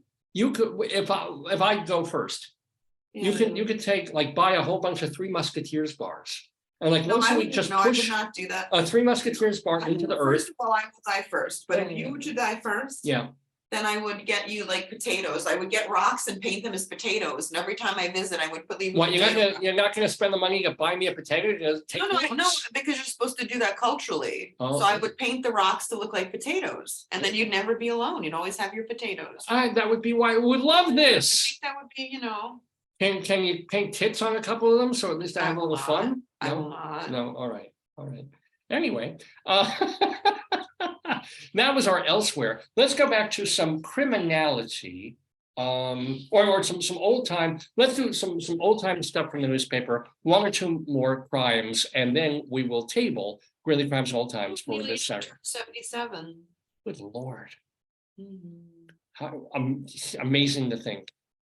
Anyway, oh, What? I know you were asking about him. Oh wait, no, I skipped a couple. Who? Here we go. Okay. Who was asking? There's a story about Nemesis Agunode. Oh, that's a good name. Is that Nemesis? What a wonderful. I love it. It's like, A recent graduate of the Teachers College here oh, okay. moved to New York to look for a teaching job. But as soon as he got there, a robber jumped him, beat him up, and took all his money. So it could have been yesterday. In a letter to a college professor, he said, quote, I suffered only a broken nose, a bruised rib, and 2 black eyes. Only, that's all he suffered. Yeah, perhaps the name Nemesis isn't working very well for you, buddy. might want to change that, especially if you're going to New York or anywhere. And speaking of names, Bossy Cheney Oh, I like that. of name. Eaton, Colorado, barely escaped with his life Yeah. after he hit a 17-year-old boy for stealing a watermelon from Cheney's farm. Cheney, who has a prison record, slapped the boy in the face and kicked him in the groin several times. Oh my God. Well, he's stealing a watermelon. Get off the property. Kicking in the groin. After beating the boy, Cheney was then grabbed by his neighbors, who talked of lynching him. In court, when he was arraigned, he pleaded guilty to assault, but when he heard how bad the punishment would be, he changed his plea to not guilty. Perhaps the name Bossy isn't working for this guy just the way Nemesis isn't. Yeah, wow. Wow. Anyway, let's get back to some modern crime. For example, recently in Greeley, people called the cops. Why? Well, let's see. A man on 11th Avenue. Well, he said he was walking around and ended up in the wrong area because he scratched his eye and his contact fell out. How could you get in the wrong area because you scratched your eye in your contact? The thing I find wonderful about this is that this happened at 12:30 in the afternoon. You know, I can understand it was late at night. You can't see the street signs. You can't, whatever. Didn't he ask for help? I mean, without my glasses. It's I'm blind. 12:30 in the afternoon. Just say, I'm having trouble seeing with my contact out. Yes. But an item like that lends itself to comedy. You see? Oh, Mr. Peabody. I don't like the optics on that. Anyway, one more. A man on 35th Avenue wanted to know. At least he's asking the cops before he does this. Okay, good. He wanted to know if it was illegal to place a bear trap under his home to catch a person he thought was living there. Yes, that's. Is it illegal to place a bear trap to catch a homeless person? First of all, yeah, I think the person under your house doesn't exist. So if Oh, you I put don't the know. bear Oh. trap there, I don't think it's going to hurt anybody. Oh, then it's legal. Well, I don't know if it's legal, but I don't think it's going to hurt anybody. Well, you never know. You never know who could be living or squatting or something like that. But I don't know. Anyway, oh my gosh. With that unbearable item, we end this segment. Greeley Crimes and Old Times. Mr. Horace Greeley was no fool. Oh, he was not. I'm sure that you agree I with do. me that Greeley was no fool. What he is getting at is that Mr. Greeley was no fool. Yippee-yi. Yippee-yi, yippee-yi, yippee-yi, yi-yi, yippee-yi, yippee-yi. Yes, ladies and gentlemen, thank you, Groucho. And it is, oh my God, it's like 25 after 11 Yeah. in the morning. It's still morning. Evening, it's not evening. We're still doing Dave's Gone By, and we still have a couple of items to do for you. We have our Colorado Limerick of the Damned coming up, where we go to Seibert, Colorado, and we also will have our friends of the Daverhood. But before we get to that, as promised or threatened, however you want to put it, I mentioned that the way my mind works, my sick mind, is that when I hear terrible, awful, tragic, sad, evil, diabolical news, my first thought is comedy. My first thought is, what jokes can I make about this?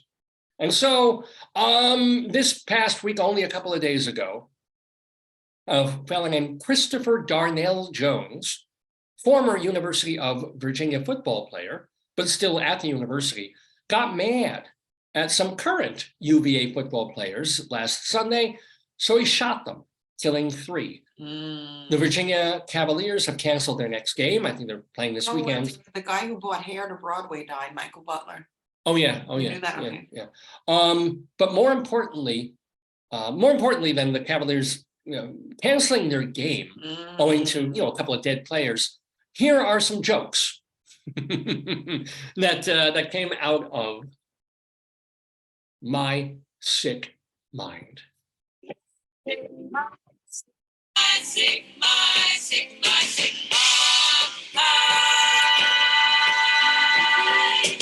Well, talk about bad taste. My sick mind.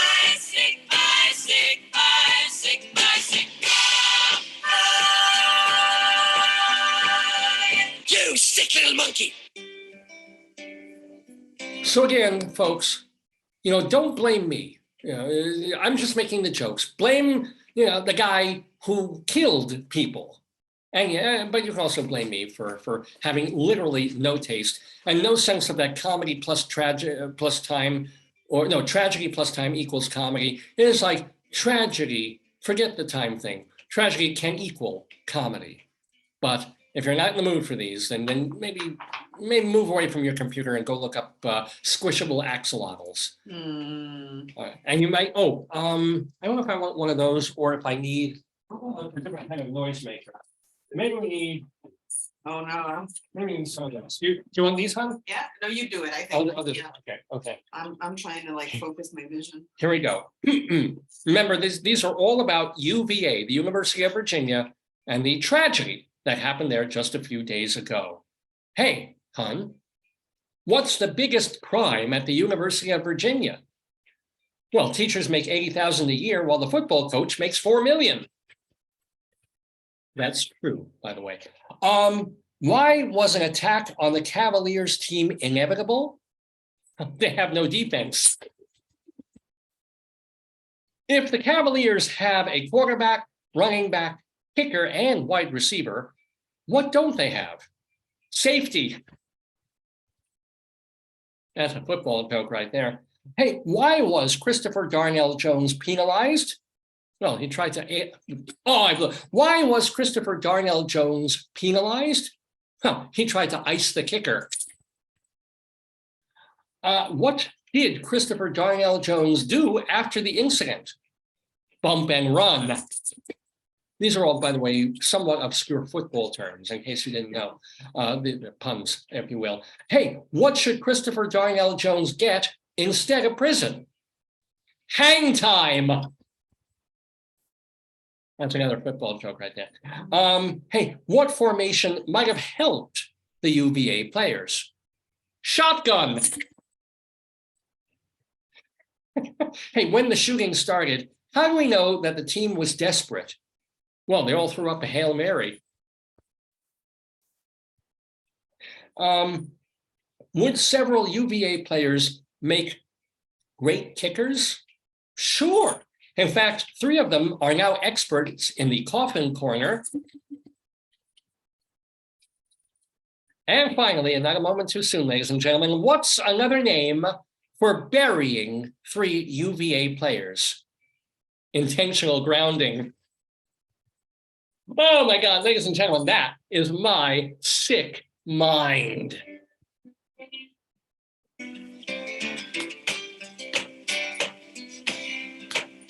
Thank you to the Roaches for music there.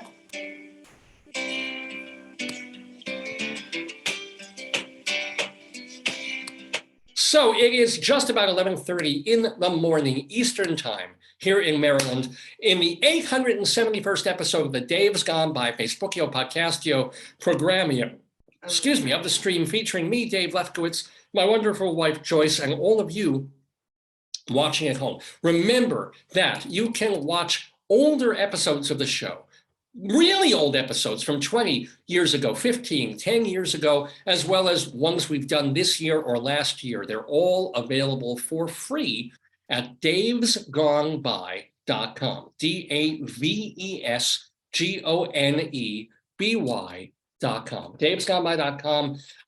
And we even have a separate archive there just of the wonderful guests that we've had on the show. Today was just me and the camera yapping, having fun. But a lot of times we have famous people, special guests. If you want to know the folks that we've had on over the years, tons of them, and you want to go back and listen to those interviews, or if they're more recent, they're also Zoom interviews. There's even a separate archive on davesgoneby.com where you can just search or scroll through. Like just this year, we've had on we had so many people. Bernie Capel and Hal Linden, from of TV. A play on the interweb. Yeah. Who else have we had this recently? Months ago, we had George Clinton. Judy Collins was on the program again. You had Kathleen Turner. Last month, we had Kathleen Turner on the show. So, ladies and gentlemen, if you missed it, Hey, you can go back and watch entire old episodes or all these interviews. One of the things that I started doing from the very beginning was trying to make sure that we had every episode saved that you can listen and watch. And we've done 870 something episodes now, almost every one of them available at davesgoneby.com. You can also find them on our YouTube channel, Dave's Gone By, as well as the site archive.org. Yeah, that's really good. A lot of people listen to it. Yeah, they do. That's so weird. Archive.org. Our interviews are there as well as our full episodes on the Dave's Gone By channel, if you will, at archive.org. Plus, if you are a podcasty kind of person and you don't need the video, you just want to hear the audio of every show we've ever done, you can go to castbox.fm and very easily download the audio to the show, whether it's last week's or we didn't do a show last week, but 2 weeks ago's program, or the very first program from October of 2002.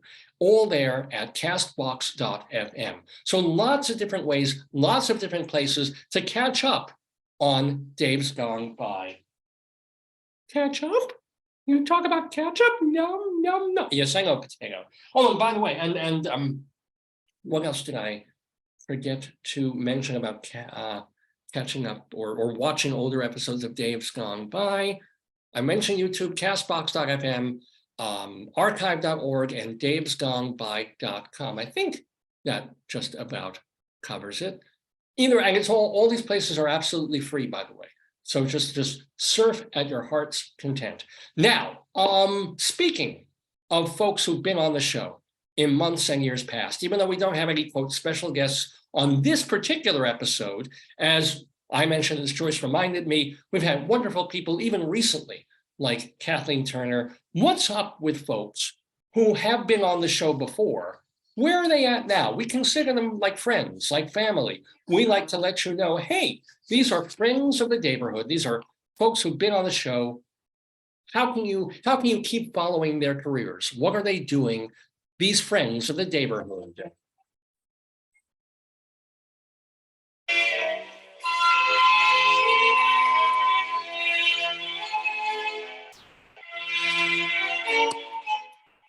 So, for example, I want to let you know that the latest edition of an audio series, I guess they still call them records or CDs, but Sondheim Unplugged Volume 3 has just come out, and it features kind of lo-fi versions or acoustical-ish versions of Stephen Sondheim classic songs, and this particular edition features songs performed by such friends of the Daverhood as Karen Mason, Wow. Sally Mays, Annie Golden, and it's all on the Yellow Sound label. I think it just came out yesterday. Is that the man who does beavers?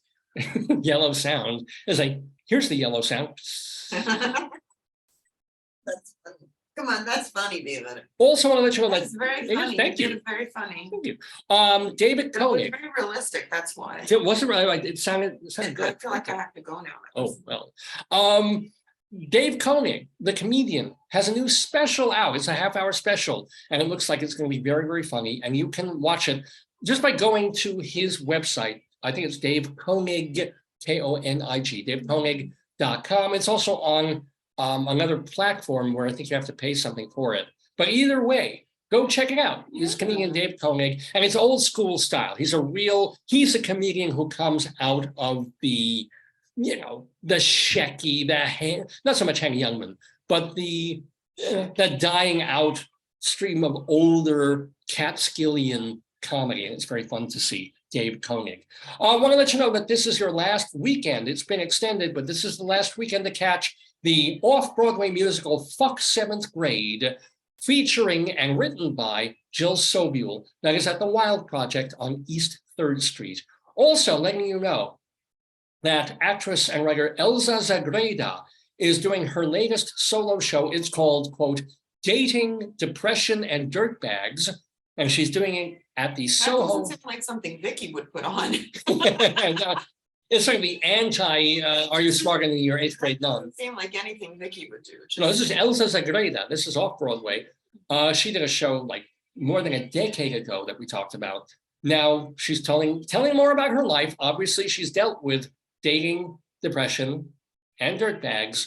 And she's doing the show at the Soho Playhouse on Van Dam Street, downtown in New York. And it's very easy. I always say that the downtown area can never navigate it. Once you get past like 2nd Street and First Avenue, and they get to naming the streets and they all curve around, I get completely lost. But you can easily get to the Soho Playhouse. You just take the E train down to Spring Street, and it's a block away. It's that simple. Also, that Eric Comstock and Barbara Fasano are at Birdland every Saturday night at 5:30 p.m. It's scheduled through November 26th, but they can't just keep going month by month. I'm sure they'll go well into December. But it's Comstock and Fasano at Birdland.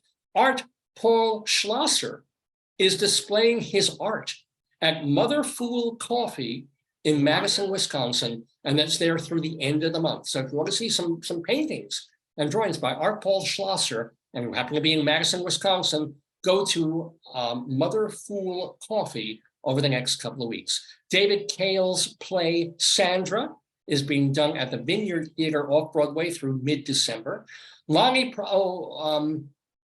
I think this closed last weekend, or it might have closed this weekend, but Lonnie Price has been staging Gabriel Byrne's solo show Walking with Ghosts at the Music Box Theater, but check, that might have closed last week.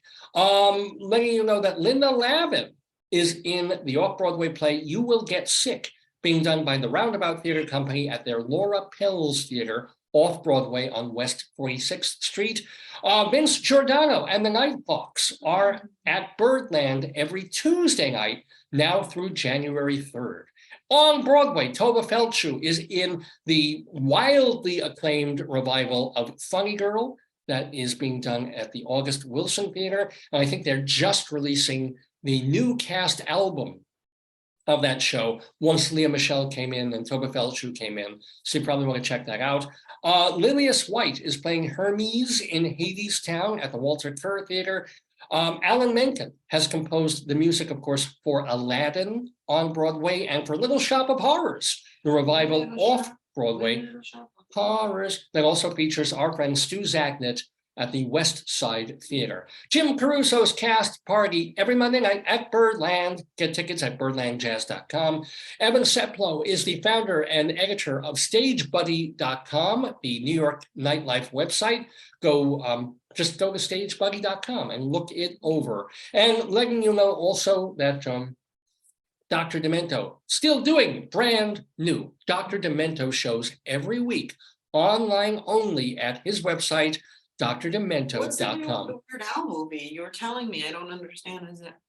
What, the Weird Al movie? Is it out or is it? Well, it's what do you call it? It was released to not one of those Hulu or one of the places. It wasn't in theaters. It's I want to see it desperately. And again, the thing was I guess the disappointment in it. I haven't seen it. It's supposed to be very funny, as you would expect, but it's a fake version of his life.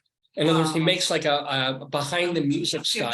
They call it mockumentary. Exactly. As opposed, I would have loved to have just seen either a documentary or a bio thing, which would have been funny enough. He's a freaky kid who plays accordion and becomes famous going on the Dr. Demento show. That's funny enough as it is. It doesn't need to have a whole like weird love story with Madonna. I agree. Why did they? Well, because that was his choice. His movie, he could make it as he wants it to. And apparently it is very funny and very enjoyable to watch. But yeah, Dr. Demento is played by, he was supposed to be played by Patton Oswalt. And I think he's played instead by Rainn Wilson in the film. Oh, wow. But he's prominent in the film. Oh, interesting. Yeah. So yes, don't forget that about Dr. Demento as well.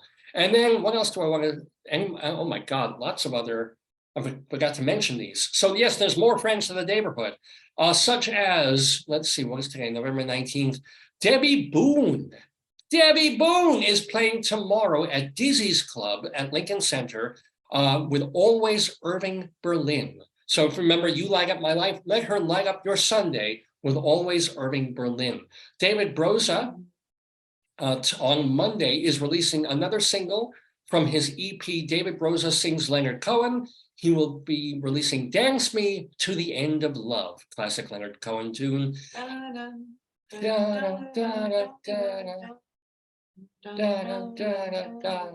also, hey, other things to do on Monday. Stephen Brinberg and Rick Skye, Brinberg has been on this program, doing Barbara and Liza live. They're obviously impersonators.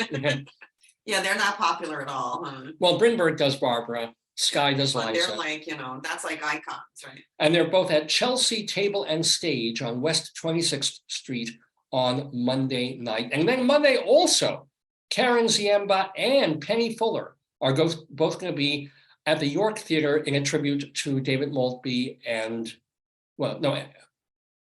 Richard Maltby and David Shire, the songwriting team. On November 22nd, that starts on Tuesday, running through the week, Ann Hampton Calloway and her sister, Liz Calloway, both at 54 Below together. Sophie B. Hawkins is going to be playing on November 28th at City Winery over on 11th Avenue. Finally. And let's see. Let's not forget. Who else? Vicky Quaggy, our beloved friend of the Daverhood. She's at the Greenhouse Theater in Chicago doing late night catechism, of course. And probably at this point, she's probably not yet doing Christmas bingo or Christmas. I don't know how she does it, but she's got to switch shows, but she doesn't know any actors. So maybe some are, starting it out. I would assume that a lot of places are starting Christmas parties after Thanksgiving. Right. So she's probably booking, She's probably booking that, but still doing Are You Smarter Than Your 8th Grade Nun until the Christmas show. Yeah. She has so many in the sequence. I can't. So definitely go check out nunsforfun.com and our friend Vicky Quaggy. And those, my friends, are the friends of the Daverhood.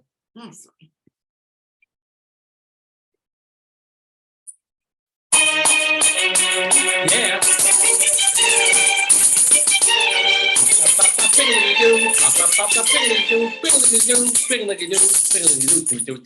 Thank you, Mozart. Well, ladies and gentlemen, it is 20 to 12. How the hell did it get to 20 to 12?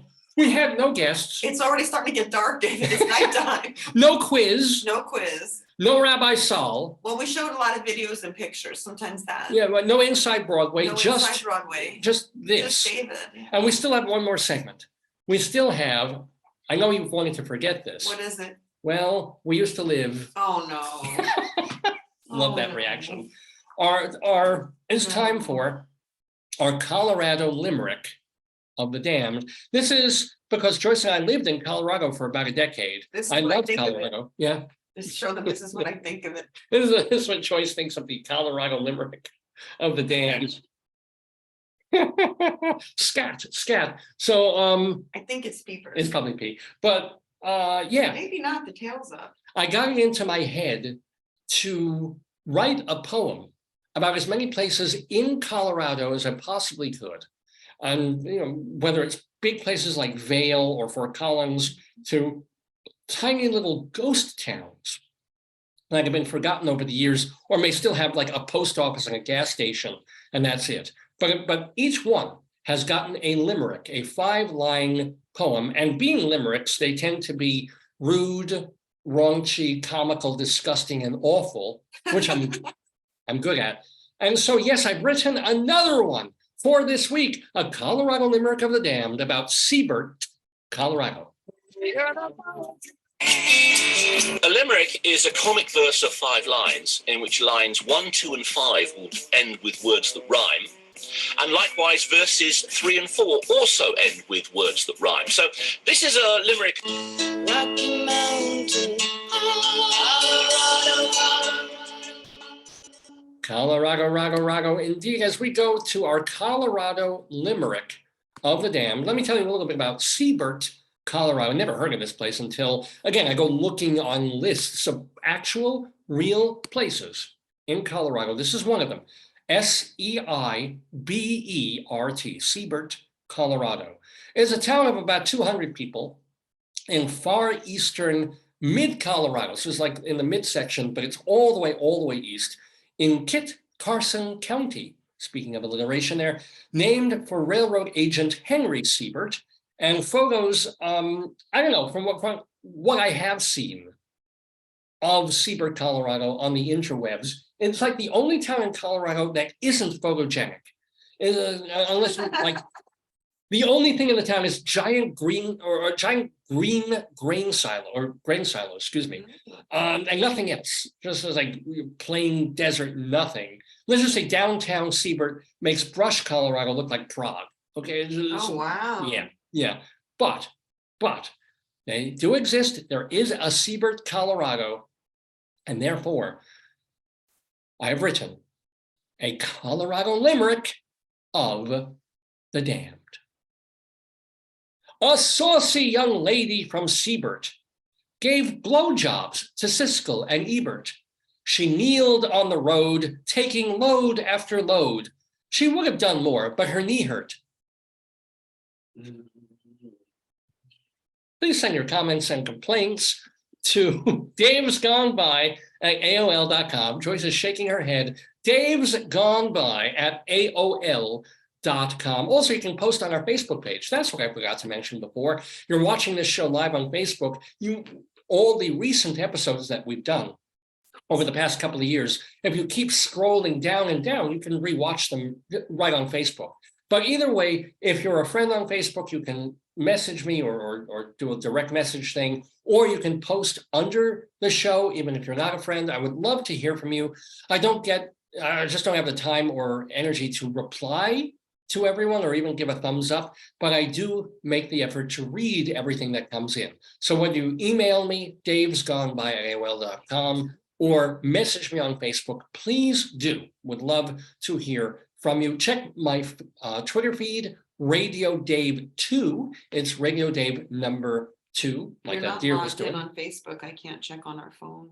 And what else? And also, and don't forget the other website, davelefkowitz.org. This is not connected to the program. This is connected to all my writing.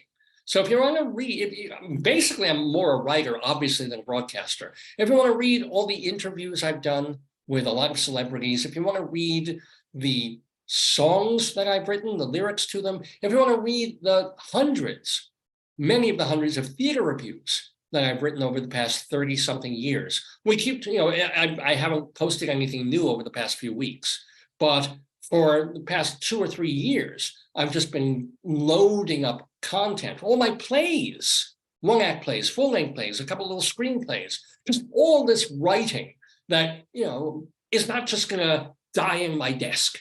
Right? It's there, it's on the interwebs. I hope people will read it. One person saw the play of mine, Blind Date, on this website and ended up producing it in Chennai, India. So that alone has made it worth it, culling and compiling all my work. So please check it out, davelefkowitz.org, for my written words to you. If watching me for 3 hours on Saturday mornings isn't enough, you get more Dave, but it's the distilled Dave. It's the Dave that isn't running off at the mouth diarrhea-wise. This is the Dave that I parse and carefully think about and revise and still make horrible and disgusting. davelefkowitz.org. Well, hon, here we are. It's 10 to 12 Eastern time. Here we are live on the show on this November 19th, 2022. Are we done? Basically, yes, but not 100%. We're never done. Never done. We got this in the mail. This is the song that never ends. This is the show that never. I did not send away for this. This came to the people who used to own the house here that we bought 3.5 months ago.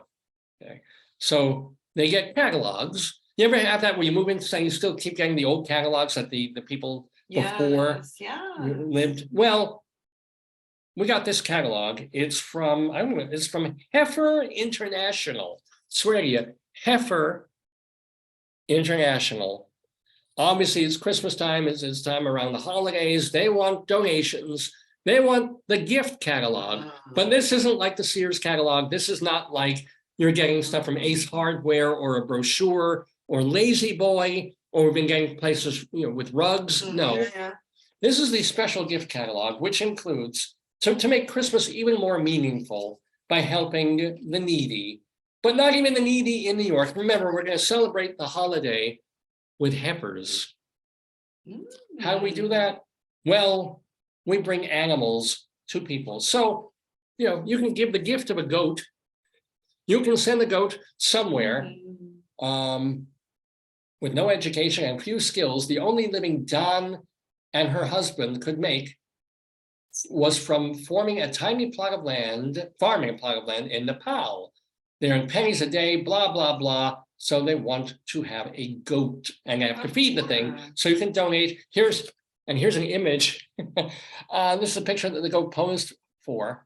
The dirty little thing, but there he is. Okay, fine. Give the gift of a goat. I get it.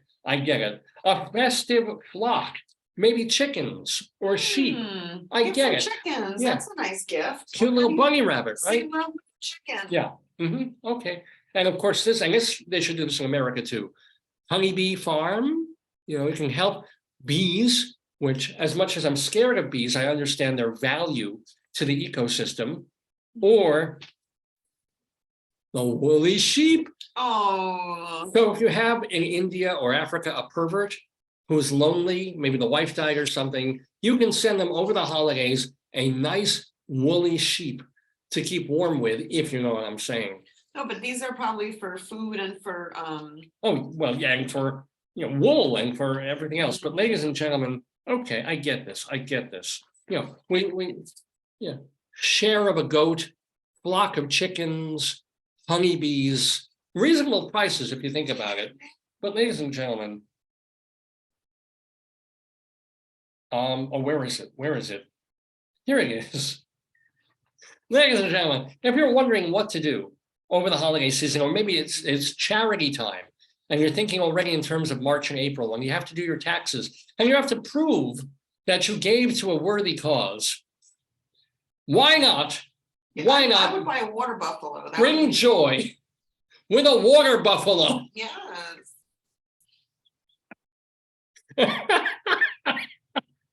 Yes, no, don't just settle for a mangy sheep or for a couple of bees or something. No, why don't you go whole hog and give the village the water buffalo packet? Really dreamed big, but she and her husband only had a small piece of land in Nepal. They could barely raise enough to feed themselves and never harvested enough to sell or build a better life. But thanks to a generous heifer donor, really was trained to care for a very special animal, a water buffalo. Dear God. The addition. It's children today have to learn responsibility. So if you give somebody a water buffalo, they got to learn responsibility. Okay, kids, it's 4:30 a.m. Shovel out the pen. Chill out. Time to milk the buffalo. That's girl. not udders. No, it's a girl. I think it has to be a girl. Does it have to be a girl? I don't know. There must be boy buffalo. You want to have the catalog, don't you know what to order? I know Buffalo was playing the Jets the other day. She really learned how to grow her own feed for her new animals cost effectively. Soon the buffalo were healthier, made more milk. And they also pulled the farming implements. That's good. Oh yeah. You may not know this, but water buffalo milk is incredibly nutritious and highly valued around the world. How come we don't go to Mom's and see buffalo milk? Because I just have almond milk. I don't drink milk. No, but I look at the milk. They have goat milk. Goat milk is everywhere. Goats are easier to keep in milk because they're small. The water buffalo is a big. You probably get more milk out of it. Yeah, but it's so huge. Oh yeah. We could probably have one in the yard, but that would be pushing it. So you need a lot of space for a water buffalo. So folks, if you're looking to donate, Joyce and I have this big, beautiful backyard here in Maryland. And we have the space, and we have a shed to put milking implements in. So if you'd like to donate and contribute to get Joyce and me a water buffalo, because she wants a pet, and she wants a dog. Maybe she even wants a cat. I don't really want a cat. We might get a frog or an axolotl, perhaps. But hey, let's go whole hog. Why don't you help Joyce and me? And maybe by this time next year, we will have a beautiful, adorable, petable water buffalo, and even make cheese. We make buffalo cheese, or we could make buffalo wings with actual buffalo milk in the wing sauce. It's a thought. It's a thought. Look how happy. Look how happy Alpaca Woman is. Ladies and gentlemen, the heifer.org catalog. Nothing quite like it, but I really want that. How much joy can you bring me with a water buffalo? I can't even imagine. Anyway, ladies and gentlemen, I am joyfully concluding this 871st episode of the Dave's Gone By Facebookio, Podcastio, Programmio of the stream, featuring my wonderful wife, Joyce. What a delight it has been. Want to give a shout out to my in-laws for the Thanksgiving holiday, and my mom and my cousins and aunts for the Thanksgiving holiday as well. Hope you have a good and safe one. Enough for the pumpkin. I hate pumpkin spice things. Finally, when Thanksgiving is over, there won't be pumpkin spice anymore. It'll be nice. It'll be gone. Tell people if they want to purchase a water buffalo, they have Yeah. to see if it's legal in their area. You know, there are zoning laws. Your water buffalo. Oh, somebody wants to say goodbye. Oh, of course, of course. Thank you to the axolotl for being on Dave's Gone By today. Axie, oh, thank you, Axie. It's very soft. It's very cute. Do you want to say anything to the people, Axie? Waving his paw. Oh. You know it, axolotl love to change the way things are. You know it, You axolotl. can't be love- mad looking at his little smile. You can't, or these guys, or let's not forget they made an appearance Well, too. they were the first. You said you want another green one, and I'll get you a green one. We want I'll the get you yellow a and a green one that doesn't have schmutz or cancer on his face and his head. So that we see he's got these things Here, here. honey. Oh. Well, Halloween is over, but let's not forget this. Yeah, that's just wrong. Anyway, Hong, any Thanksgiving thoughts or wishes for our viewers, for our listeners? No, sweetheart. Well, it's been a delight.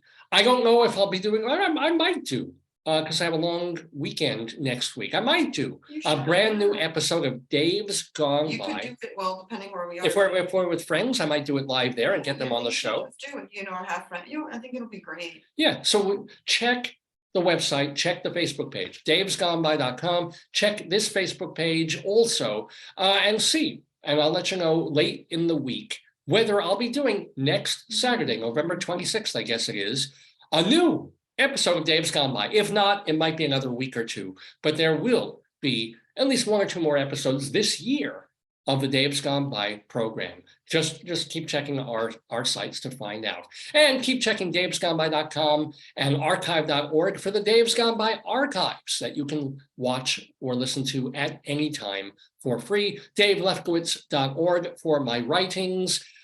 Radio Dave 2 is the Twitter feed. I think that pretty much covers everything I need to tell you. So again, eat yourself sick on Thanksgiving, because that's when the weather turns for good and it stays crappy till March. So enjoy the next couple of days, all right? David, Unless, of course, you're in Buffalo. Yeah. Target has my moleskin calendar. All right. We don't have to go there, but I'm gonna Well. order it because they have it online, so. Deal.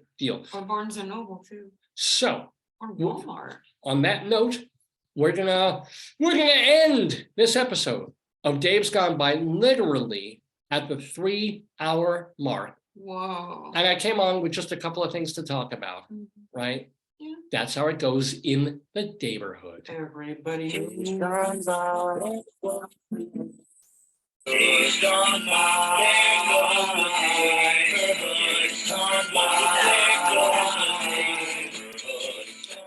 That was put together by Evan Seplo's friend, Dave J. It's beautiful. Yeah, no, he's very talented, It's a man. lovely, lovely song. Yeah. We've been using that outro theme for years. I love it. I love it.